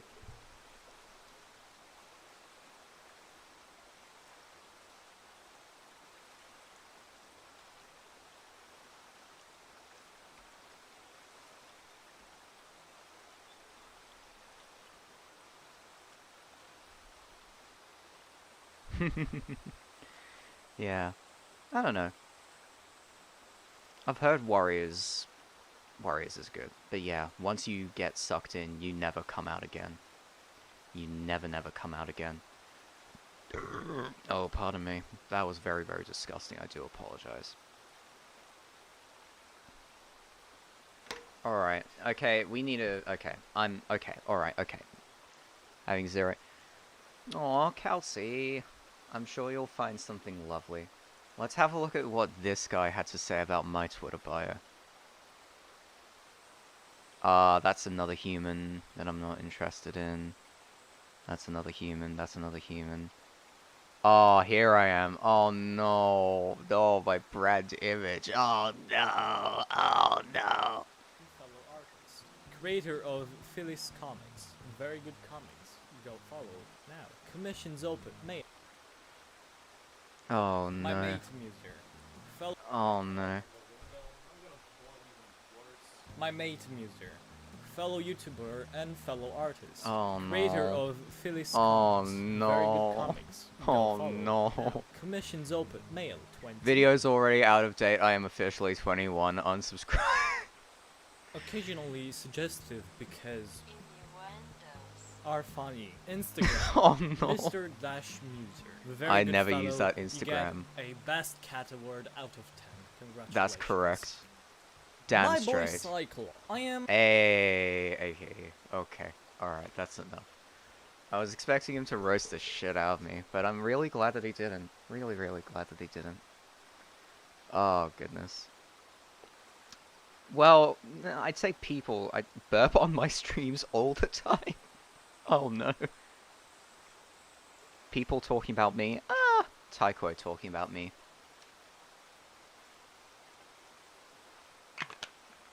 Oh boy.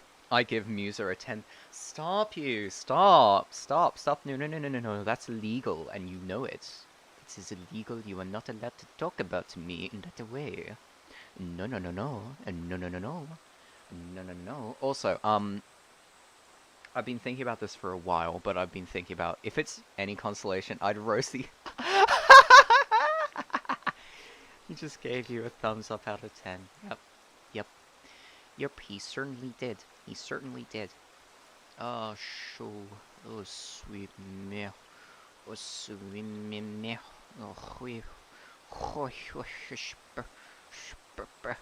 Oh, I'm having a stroke. Oh, goodness. That is not how fingers work, Mewzer. What are you doing? Oh, what are you doing? Oh, you don't know how things work, you see. The problem we have right here is the thumb is swoop big, too big, no, too big, not enough time, too big. Is the hand, no, it's still too big. Look. You love being roasted? Yo, Kelsey kind of a, no, I'm not repeating that. I'm not finishing that. No. Excuse me? Okay, we're finally back. Okay.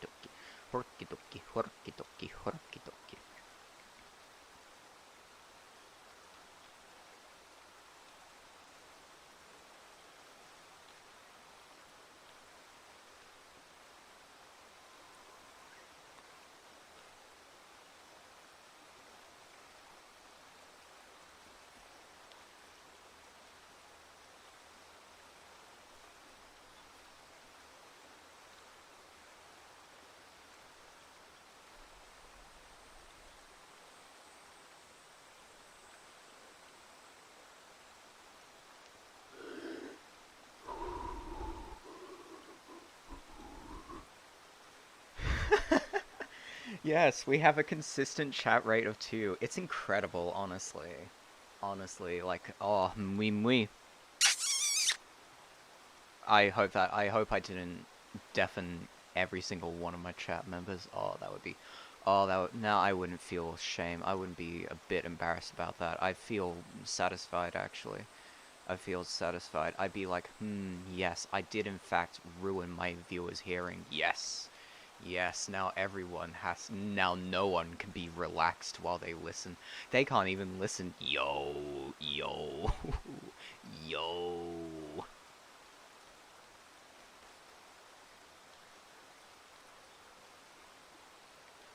That's facts. Like there is never a moment in my life that is not how a human hand works. What the hell am I doing? Alright, we need to deconstruct this boy. Relate to talking too much. When I'm here, music doesn't get any work done. You're right, I don't. I really, really don't. And it's, it's not problematic, but it's problematic. But it's not really, but it really is. It really, really is. Ironically enough, you came here to watch Felis being drawn, but in fact, you are preventing such. You are preventing as such. It is unfortunate. That is not her finger work. That is not her finger work indeed. Okie dokie. Horky dokie. Horky dokie. Yeah. Yeah, that's working.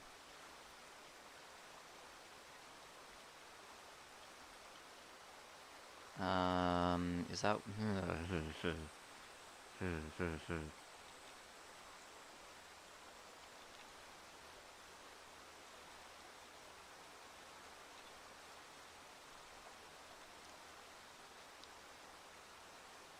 Oh, that's not how hands work, Mewzer. What are you doing? You are a good problem. That's funny. Oh, dear. Oh, that's not how hands work. What am I doing? Oh, what am I doing? Maybe if we just, like, change the angle of the hand. No.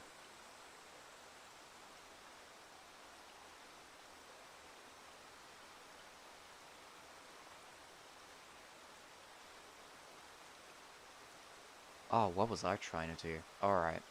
We figured out what the problem was. The problem is that I was a maniac and I didn't know how to draw, and I still don't know how to draw. And there's finger, and then it curves, and then here's other finger over here, and then you move it out, and then thumb is actually bigger than once anticipated. I never fingered. You never fingered how to do fingers well. Ha ha ha ha. No. We have a bit of an issue on our hands. That's is morbid, creepy creatures. See, I feel like the best way to draw hands is to draw them structurally. Like, for example, like what we're doing here is we're taking the two at the very top. Also, like, drawing in front of a mirror really helps because you can literally just take a pose that you want and then replicate it in the mirror and then just figure out how to draw what you're seeing. But like for Clive, for instance, like here's the fingertip, there's the fingertip,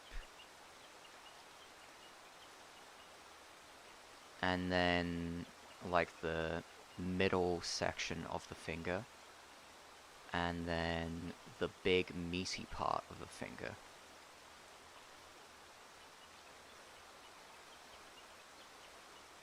That's pretty much how you want to do it.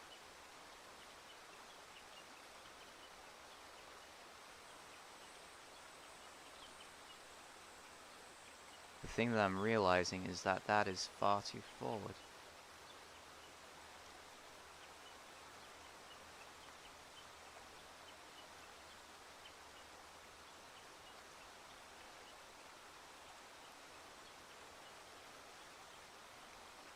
I think that's better than what I had before, certainly. Certainly, certainly.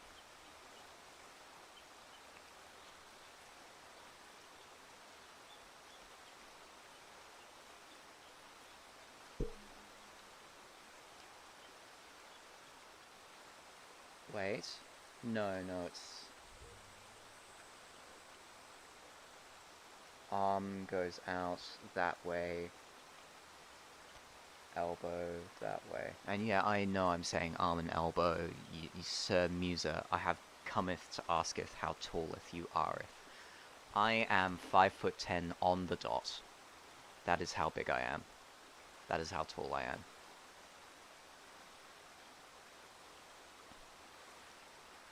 Alright, so our thingy is meant to go like this. There we go, that's much better, I feel. Damn, you're 5'6". Haha, short. I'm like a Ludwig viewer. Short. Ay. Also, that hand was about the same, the size that we needed.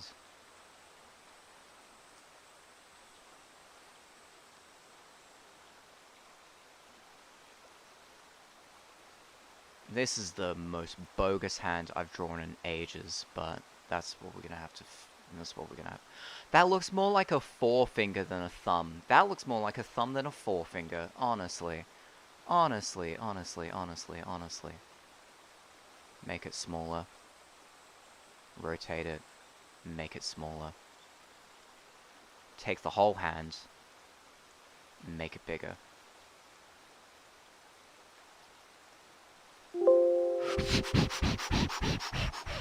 Scary. That was scary. That was very, very scary.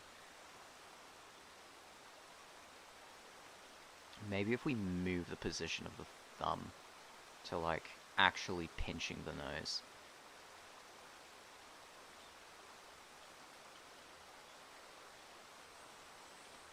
Ugh, honestly, actually, you know what?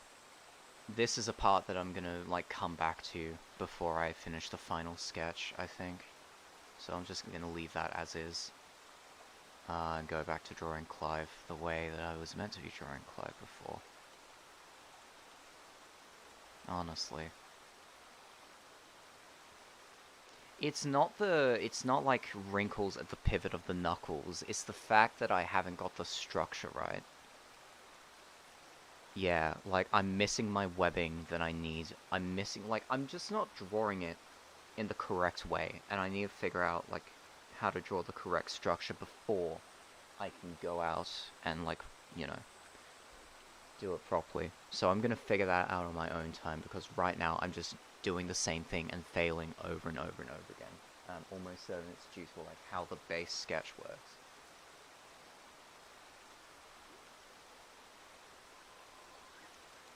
Is he literally just gonna...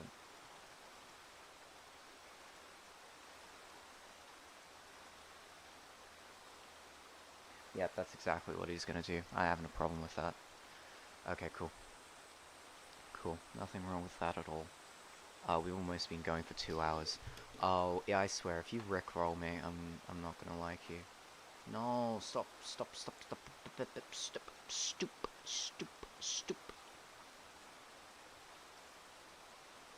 I'm gonna do it in Streamlabs OBS, screw it.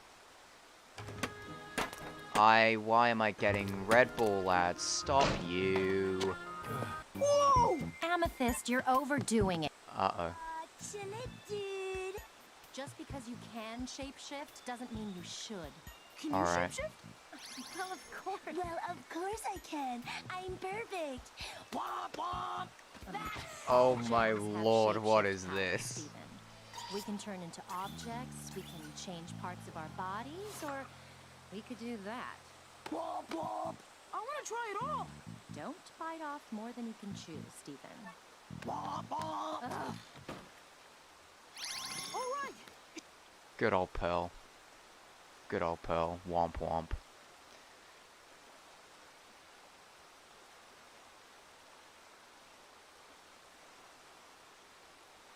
We'll keep... Oh, whoops. We'll put that over there. We'll put that over there. We'll put that over there. Oh, goodness.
Oh, goodness. This beginning monologue is rather ironic. I wonder if the escape is even worth it.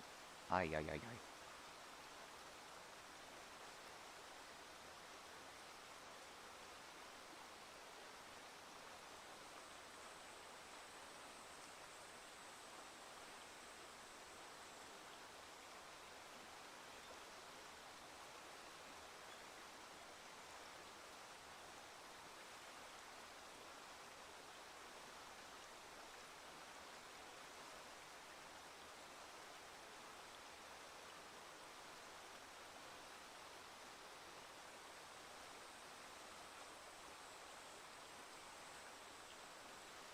That's...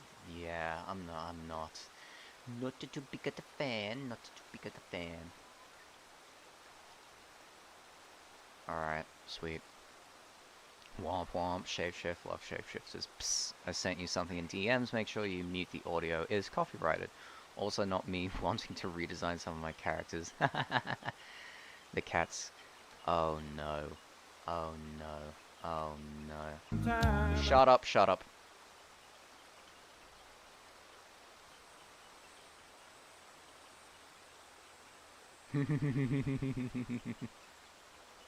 Oh, if you jump scare me, I'm never gonna... Ah. Ah, that's so cute.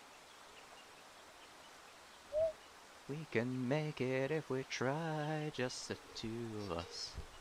Just the two of us.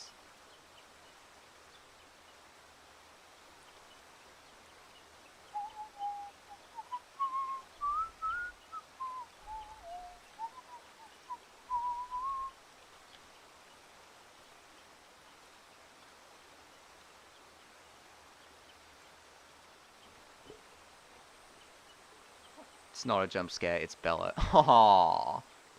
Aw, I'm glad that you have some empathy in you. I'm really glad that you're not a tortured soul, as not tortured as I once anticipated.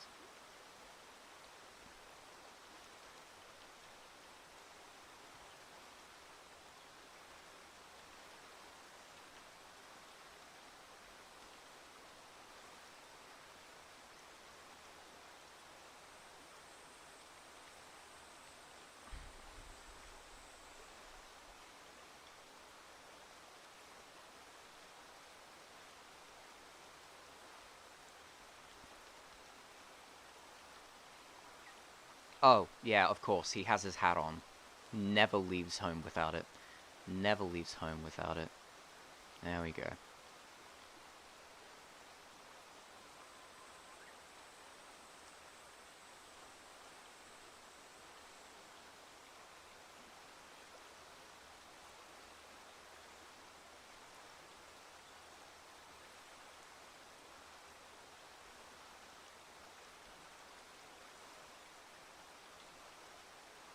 Oh, come on, you. There we go. Oh, come on.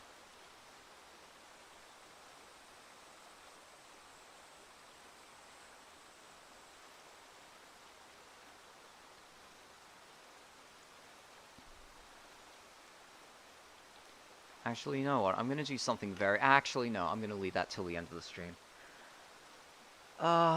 Actually, no. Let's do something interesting. Because, like, anyone can... Any idiot with a pencil, a drawing tablet, an art program, whatever, anyone can draw. Anyone can draw. But... Writing is an interesting thing. I'm not gonna... Rorschach is a shit comic. Right. Yeah, being told to do so. Sit still. Yeah. Morrison mentions it obliquely in the most recent spurt of more-based criticism. Watchmen, the evergreen paragon of 9-panel, feels like you can't turn the page without him saying, "Look at me, look at me, look at me." There are aspects of the book which Morrison may be speaking to other than the grid, but this is how Watchmen's layout registered to me.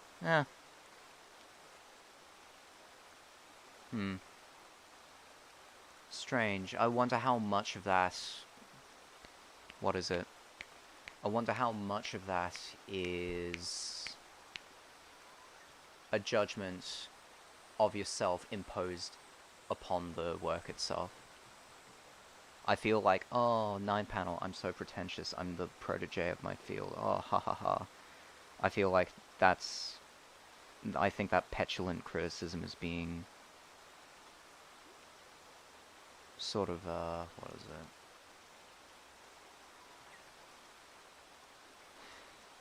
It's being imparted on the work when really the work itself doesn't invoke that itself. It's an idea of pop culture that has stemmed from the repeated criticism of 9-panel. But that criticism is not a criticism of the work, it is a reflection of the critics. Yeah, okay, I can agree with that.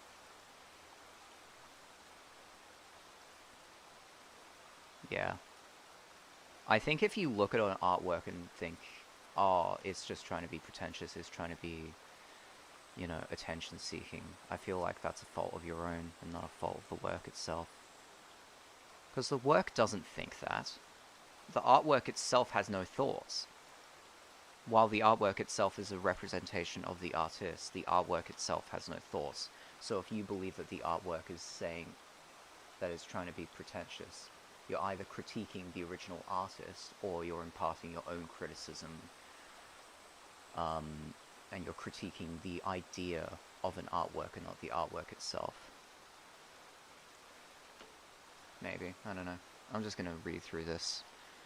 Got that song stuck in my head. On the topic of writing, do you feel if the MC doesn't accomplish what they do by the end of the book, but still did... MC, I'm like main writer, I think, yeah, doesn't accomplish what they set out to do by the end of the book, but still did something great, it would still feel satisfying. It would feel satisfying to a reader, probably not to the writer. And again, like, there's different types of storytelling, like, and there's different ways of going about it. You could always tell a story, and you can plan it out from the beginning. Oh, if the main character is an accomplished. Oh yeah, no, absolutely. No, absolutely. Of course, it would still feel satisfying. You could I think that's the tale of a lot of conspiracy stories, is that you'll have characters who are trying to figure out a mystery, but then an even bigger mystery presents itself, and so they're trying to figure out that, and they're trying to get to the bottom of that. Like, X-Files is a really good example of that, because Fox Mulder tries to find his little sister throughout most of the run of it, by, investigating conspiracies and, like, alien and, like, government cover-ups and things like that. But his goals change throughout the series as, like, the introduction of characters such as the Smoking Man sort of reorient his goals. I feel like if the main character doesn't accomplish what they set out to do, as long as the goal is not less of what they wanted to achieve originally, then yeah, it's completely fine. Like, for example, how boring is a story if they're like, oh, I'm the main character, I want to become this wealthy businessman, but I will only settle for this, middle-class, average-paying job instead. Like, that's boring. Unless you wanted to provide a commentary on how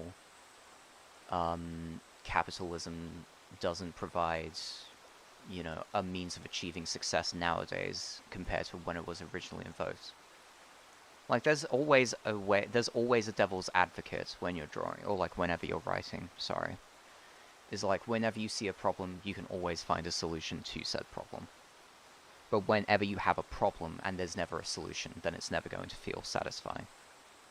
I think that's a very roundabout but apt way of saying it. But let's have a look at what their criticism about it.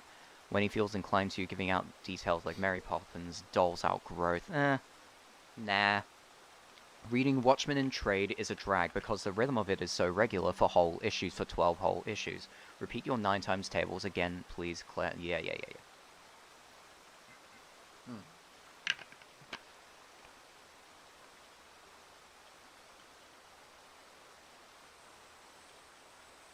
Now, okay, Fearscape begins with a 9-panel grid, and I think I found a way to make QR codes on PC now. Yo, that's cool. What do we got here? Oh, women write about comics. Oh, that's cool. Pog, we love that. Yeah, like this beginning panel where it's like, oh, I'm the storyteller, and I'm talking about the 9-panel format and people's issues with the 9-panel format. I don't know. Is that really additive to the work, or is that just an apology from the writer? Hard to say. It certainly provides a solution to the problem of why on earth are you using the 9-panel grid. But to say it as blatantly as this, it's not the most elegant solution, but it works. I don't know. Maybe you could like it, maybe you can't. That's a matter of your opinion. 9-panel grid that addresses itself. You know it is there, and it tells you it is there. A classic lampshade. Yep. Lampshade is... I'm fairly certain trope.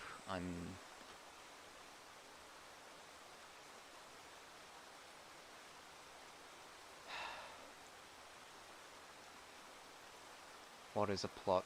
No, come on. Come on. Lampshade. Writing.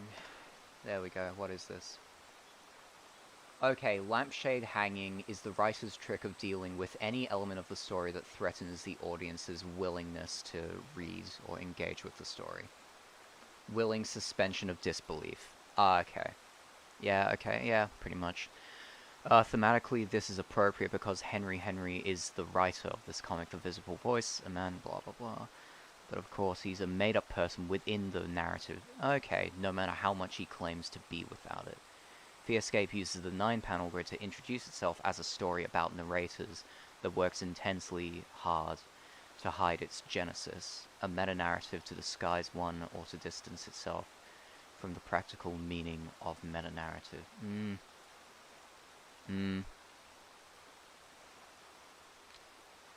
People confuse bad style with just personal style. Yeah.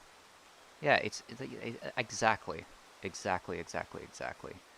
But see, here's the issue that I have with this beginning panel, or like this beginning page, I should say, sorry. Is the fact that your attempt to suspend the audience's disbelief has been summarized in a paragraph. It's like, cool. Cool, this is your work. This is what your work amounts to right here. And I feel like that's sad. I like having writing that's open-ended and vague. I don't want to try and describe my story to you. I want to write my damn story and the symptoms of my story writing process to appear as I'm producing my work. Or like, to appear in the visual style as you could describe it. I feel like that's a much more... It's a vaguer way, but it's also a lot more engaging with the reader who wants to go in depth and talk about specific aspects of writing, rather than saying, oh, here I am the writer, I am using this 9-panel meta-narrative sort of surrogate to address criticism. I mean, it's great. I mean, it's an interesting way of dispelling criticism about 9-panel, and I'm fine with it. I'm fine with it. But I feel like there could have been a better solution, perhaps. But I don't know, I haven't read Fearscape, so, you know, realistically, my criticisms are about as valid as someone who doesn't even write, you know? This is my vague impression, and I hope I'm wrong. I really hope I'm wrong, because this does feel very door in your face. Maybe. Hopefully I'm wrong about that. Emphasizes the fact that its author is wedded to the grid by leaning hard into visual and verbal repetition of those on those pages for which it's used. Because all those panels are the same size. You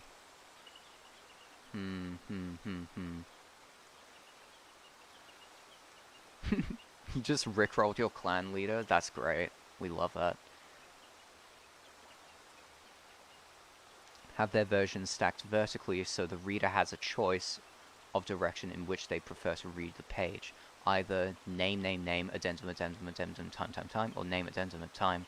This is your 3-act structure. Or like, you know, a variation. Look, manifestation, what the fuck ever. The decision is made on the ground. Oh, hell yeah. Oh, I see what they mean. Oh, that's sick. I like that. I see what you mean. Very nice, and you can see subtle differences in characterization across all of them. Cool! Oh, that's sick. We love that. We love that. Okay, cool. That's a really interesting way of doing it. And what you've done is you've introduced 3 characters on 1 page. Marvelous. Yeah, honestly, like, you should try and, if you're using 9-panel, you should try your best to organize it in 3s, even if you're not using 3-act. I feel like every single page should begin with, okay, an introduction, a middle, a juicy part, and then a conclusion which links to the next part. I feel like that's an interesting way of writing. And, you know, I try and do that. Sometimes I fail, sometimes it works, but, you know, I do what I do. To a reader unsure of how to read a comic book, no help is at hand. The decision is made on the grounds of what feels the least boring, as there is no benefit of interest to taking either route. That's cool. I like that. That's very inventive. uses its first full 9-panel page, though its layouts are based, to literalize the narrative caption, in which canon claims to be 9 times better, as well as to actualize the connection the character has with Watchmen. Canon was the inspo for the knockoff Adrian Veidt and Peter Cannon Thunderbolt. Begins with an entire city dead. Oh, cool. We love that.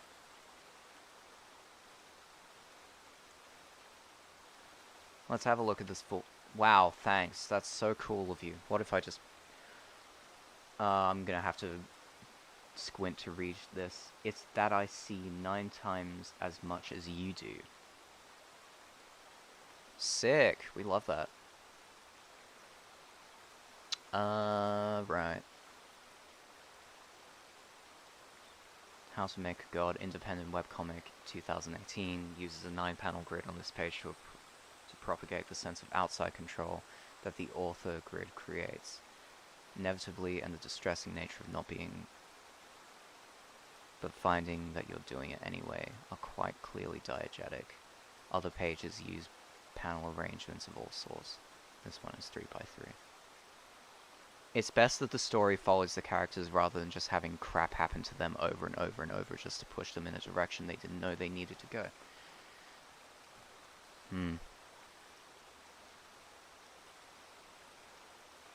For the most part, yes. For the most part, yes. I don't think there's a good solution to having the universe against the characters.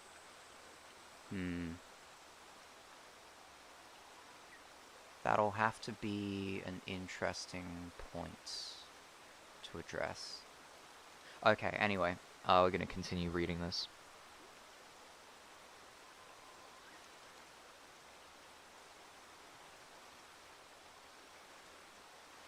As its layout template throughout, and is not disagreeable about it at all.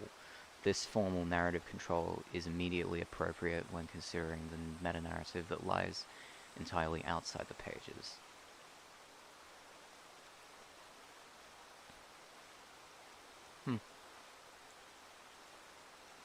Oh, that's sick. Oh, I like that. Cool. Smexy. I suppose that this is like from right to left, so this makes sense.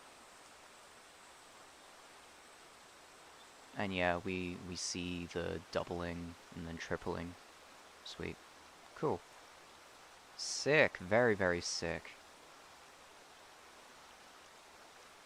Quality of this storytelling is so high that my strong suggestion is to experience it in monthly issues. Only 2 issues are about now, lest the collective series lose a portion of their power. With the inescapability of that rhythm for this monthly comic book, the 9B panel is perfect. For more opportunity to think. Okay. Sick. I'll have to read through all of that in depth in my own time, but for the most part, big fan. Big fan. Great article. Great article.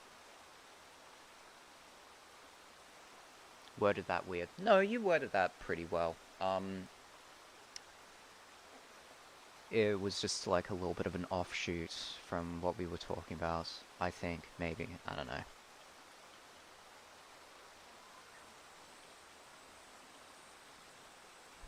Ay. Anyway, back to this. How much? Yes. Gonna figure that out in my own time. I've got about 30 minutes to do that. Sweet. Oh boy.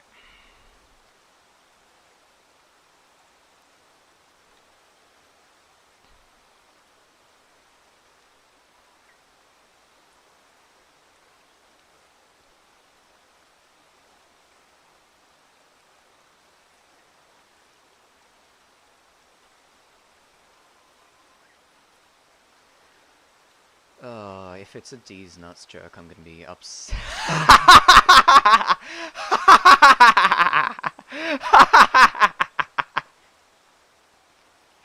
Yo! Yo, that's hilarious. That's funny. Oh, red.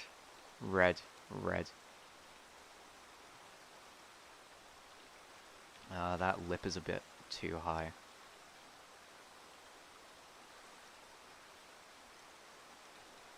No, I think we had a decent thing before.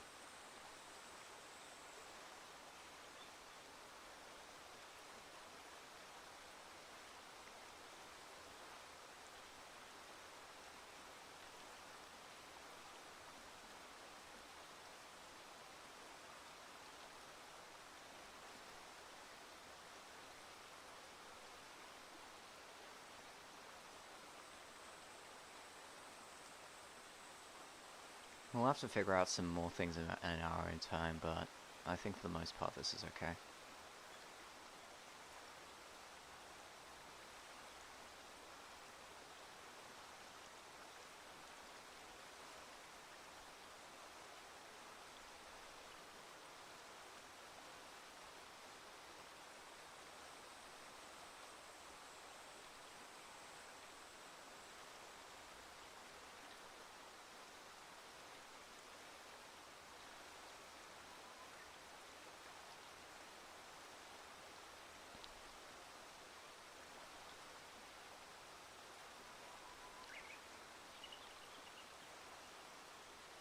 Sweet. That's done, that's done, that's done, that's done, that's done, that's done. We still need to do this. Sweet. Yeah, when I type the message, you've already gone way past the topic. Oh, I see, I see, I see. It's best that the story follows the characters rather than having... Crap. So that was in reference to your on the topic of writing, do you feel if the main character doesn't accomplish what they set out to do? Okay. Okay, interesting, interesting. Okay, I know what you mean now. I know what you mean. It's best that the story follows the characters rather than having crap happen to them over and over just to push them in a direction they didn't know they needed to go. See, that's a problem, but that's a problem that can be solved if you have the idea of a master manipulator behind the scenes, and that your characters are forced to confront and overcome if they don't want to be manipulated anymore. A puppet master, if you will. You could easily solve that issue. It might not be fun to read, especially if you just do it in a very superficial way, like, oh, explosion, oh, imagine dragging these nuts all over your face. I know them too well, you have to realize.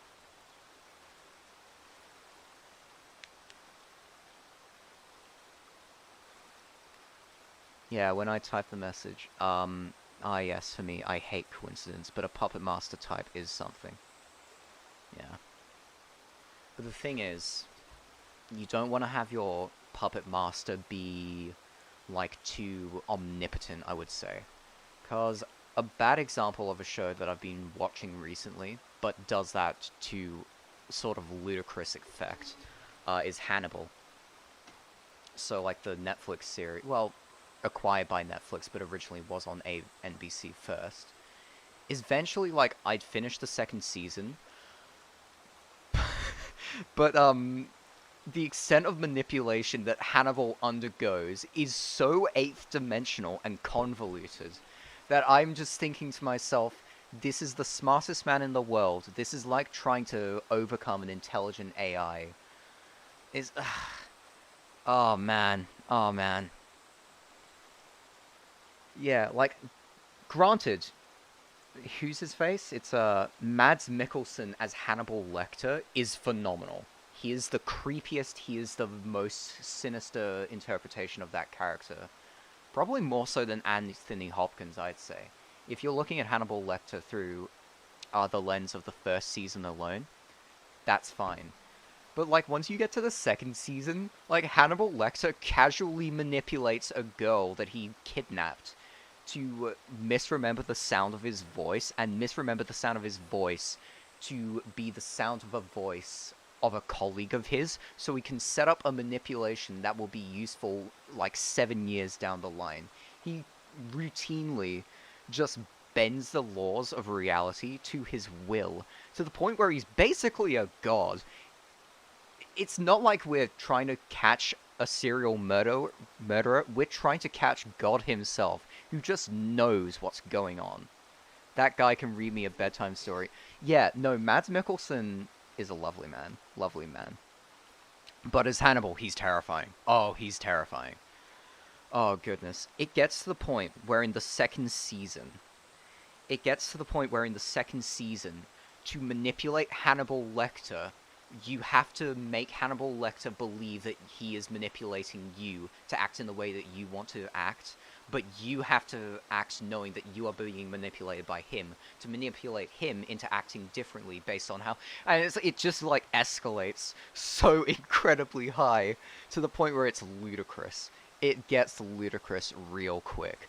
They basically fake kill off characters twice. I'm not going to say who they fake kill off. Actually, no, they fake kill off characters a total of 3 times. They essentially pull the resurrection mechanic a total of 3 times. It's not even mind games, like, the amount of psychological manipulation, and obviously it makes sense because Hannibal is a psychiatrist, but he casually, like, manipulates with the people's memories that he's manipulating with, to the fact that they believe a reality that is different to the one that they are currently perceiving. It's insane to me. It's insane to me how not only did they write a series like this, but it escalated to the point where, you know, your characters were just playing 5-dimensional chess. I thought, like, Death Note was a pretty good, you know, it was a pretty good series in terms of, like, mind games and manipulation, but Hannibal just takes it up another level. And I don't even know if I like it for that. I'd say that Hannibal Season 1, really good. Really, really good. You know, it's like a dark psychological thriller, whatever. But Hannibal Season 2 just became so convoluted to the point where, like, you just didn't know where the story was going, which is fine. But the abilities of Hannibal Lecter to manipulate people into behaving in exactly the way that he wanted was bordering on godlike intelligence and, like, puppeteering of people. I don't know. I really liked it, actually, but it is really, really dark. Insanely, insanely dark.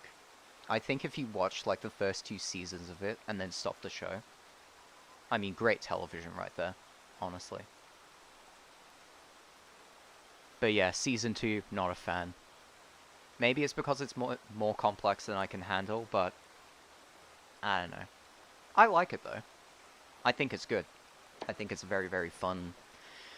Very, very fun show, but at the same time, like, the way that people die becomes incredibly excessive, to the point where serial murder almost becomes endemic to the state of Maryland. Like, I think the kill count in Hannibal totals in, like, 300. About 300 people just die, and, like, over the course of about a year or 2. Ugh. I love that show so much, honestly. Oh, but it's a fun show. It is a very, very fun show. Yeah, you can absolutely watch it with the lights on. It's psychological horror, so it's not the same as, like, your typical jump-scary stuff like that. It's horror in the same way that Silence of the Lambs was horror, in that you don't feel horror, but you feel dread. And the gore in that show does make you feel dread a lot. I think that's one of the main strong suits of it. But yeah, so if I were to give my honest, you know, thoughts on Hannibal, I'd say first season, banger. Like, it becomes a rather convoluted in the way, or like the lengths that Hannibal Lecter goes to manipulate all of his friends. Friends, quote unquote, because he's a serial murderer. And I think from beyond there, it ends up becoming far too complex to follow along with. And you're forced to not think on a single dimension of manipulation, but you're forced to think on multiple levels of manipulation. So, like, manipulating the manipulator to believe that he's manipulating you, but you're manipulating the manipulator to act in a way that's beneficial to you, but he doesn't know that he's acting in a way that's beneficial to you. Things like that. But when you watch it, none of that is conveyed directly, which is good. You should be telling your stories like that. But at a point, sometimes your vague storytelling makes human intelligence almost godlike. It's sort of a similar problem to what I have with Sherlock, like the BBC series.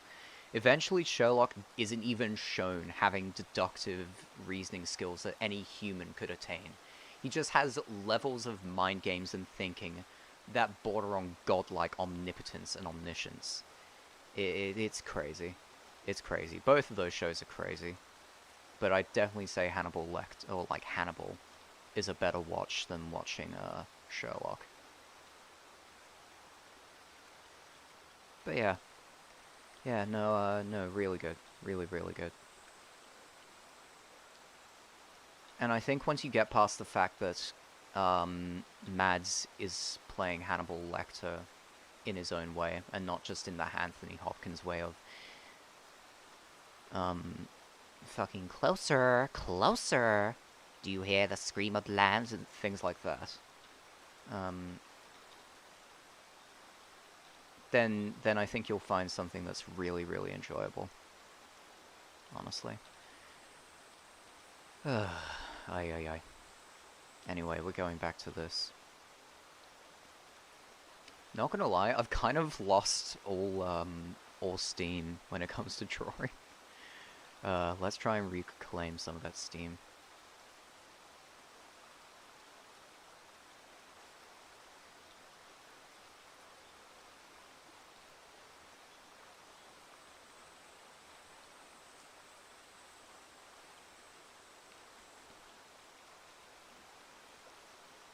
I think I've screwed up on the hair a little bit. Yeah, let's move that up just a little bit, and we'll do some things. No, you're fine. Don't be sorry now. Don't be sorry. Never be sorry for interacting with me. It feels nice. It's nice. It's nice to talk to people about creative stuff. It's nice.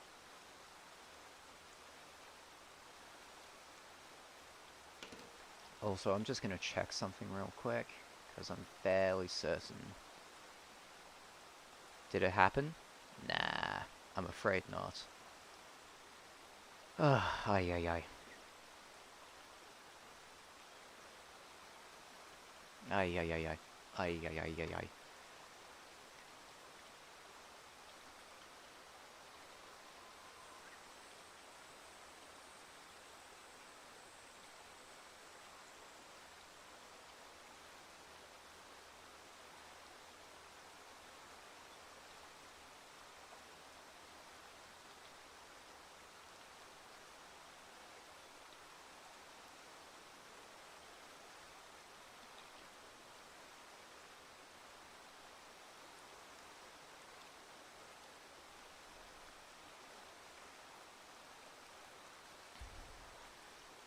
But yeah, I think what I'm gonna do, right, is I'm gonna finish off this last panel, and then do the other panels in my own time. You know, alongside this, which should be an easy fix. I just gotta get my head around it.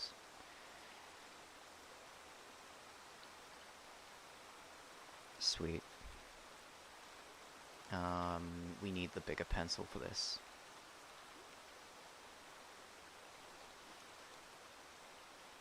Oh, we could use a smaller pencil, who knows.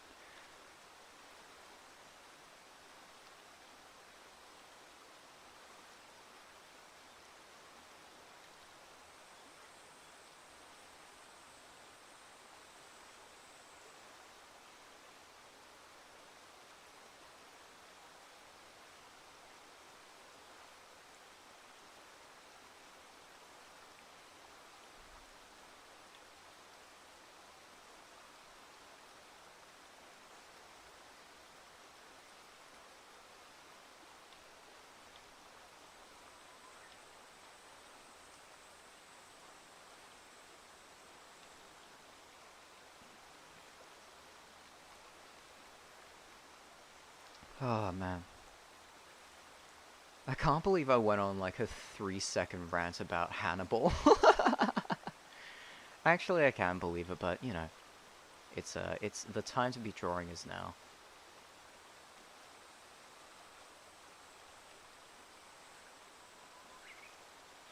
Oh, molto bene. No. It is very unmolto bene, as they say. Oh, no one says that. No one says that in the slightest.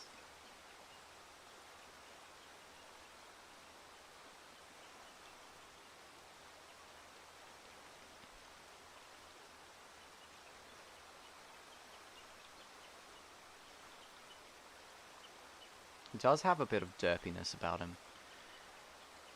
I think that's what I get for going off on about how I draw comics instead of actually drawing comics.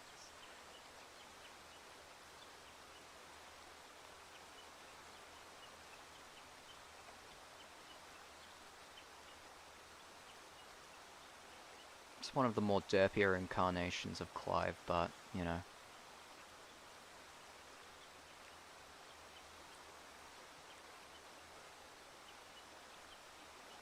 Come on, you. Oh, yeah, I think I know what the issue is.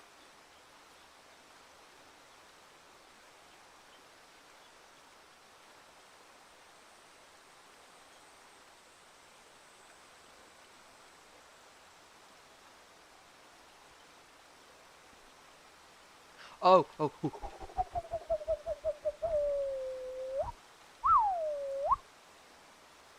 Okay, step one. Move his eyes down just a little bit. No. Move his eyes in a little bit. No. How can I go from, like, actually drawing my characters to not drawing my characters at all?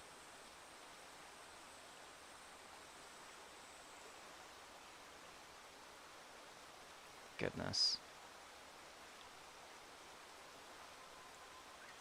It's definitely, this nonsense that I've got back here.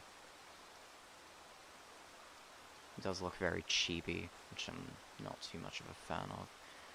This hat doesn't inspire me with too much confidence.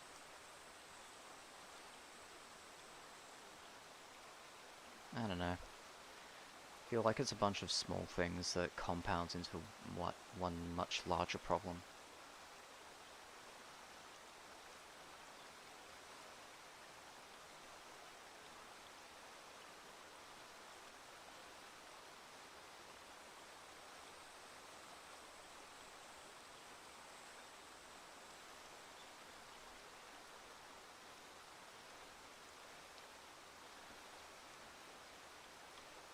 Ah, finally we're drawing something that we can be proud of.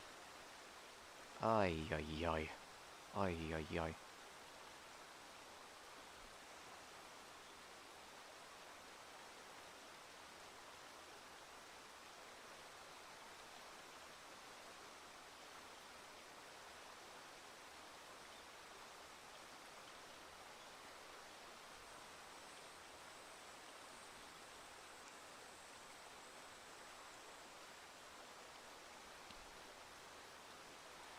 Size of the head.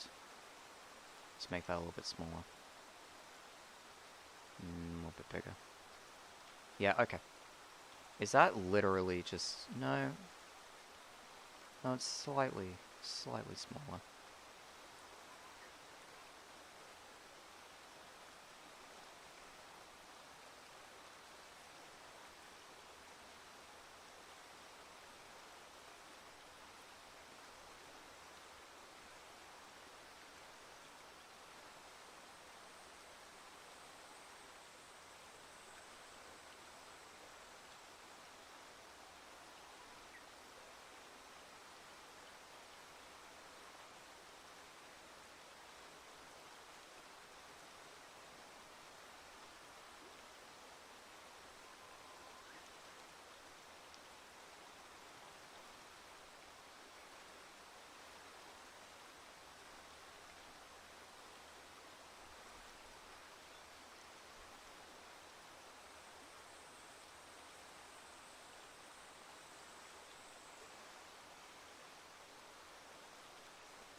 that looks very different to how I've drawn him in the past.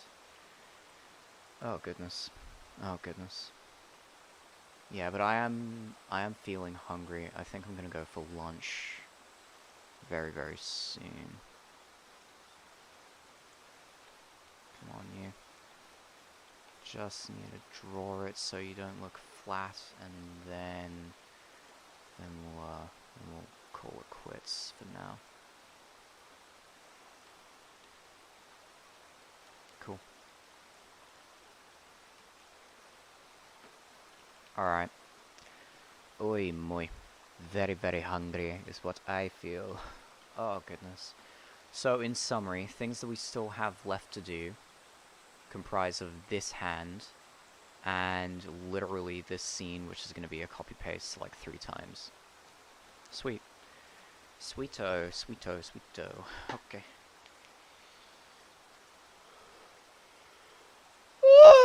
Oh, pardon me. That was bad. But yeah, I'm gonna go now. Thank you so much, Koo, for turning up. Oh, it means the world to me.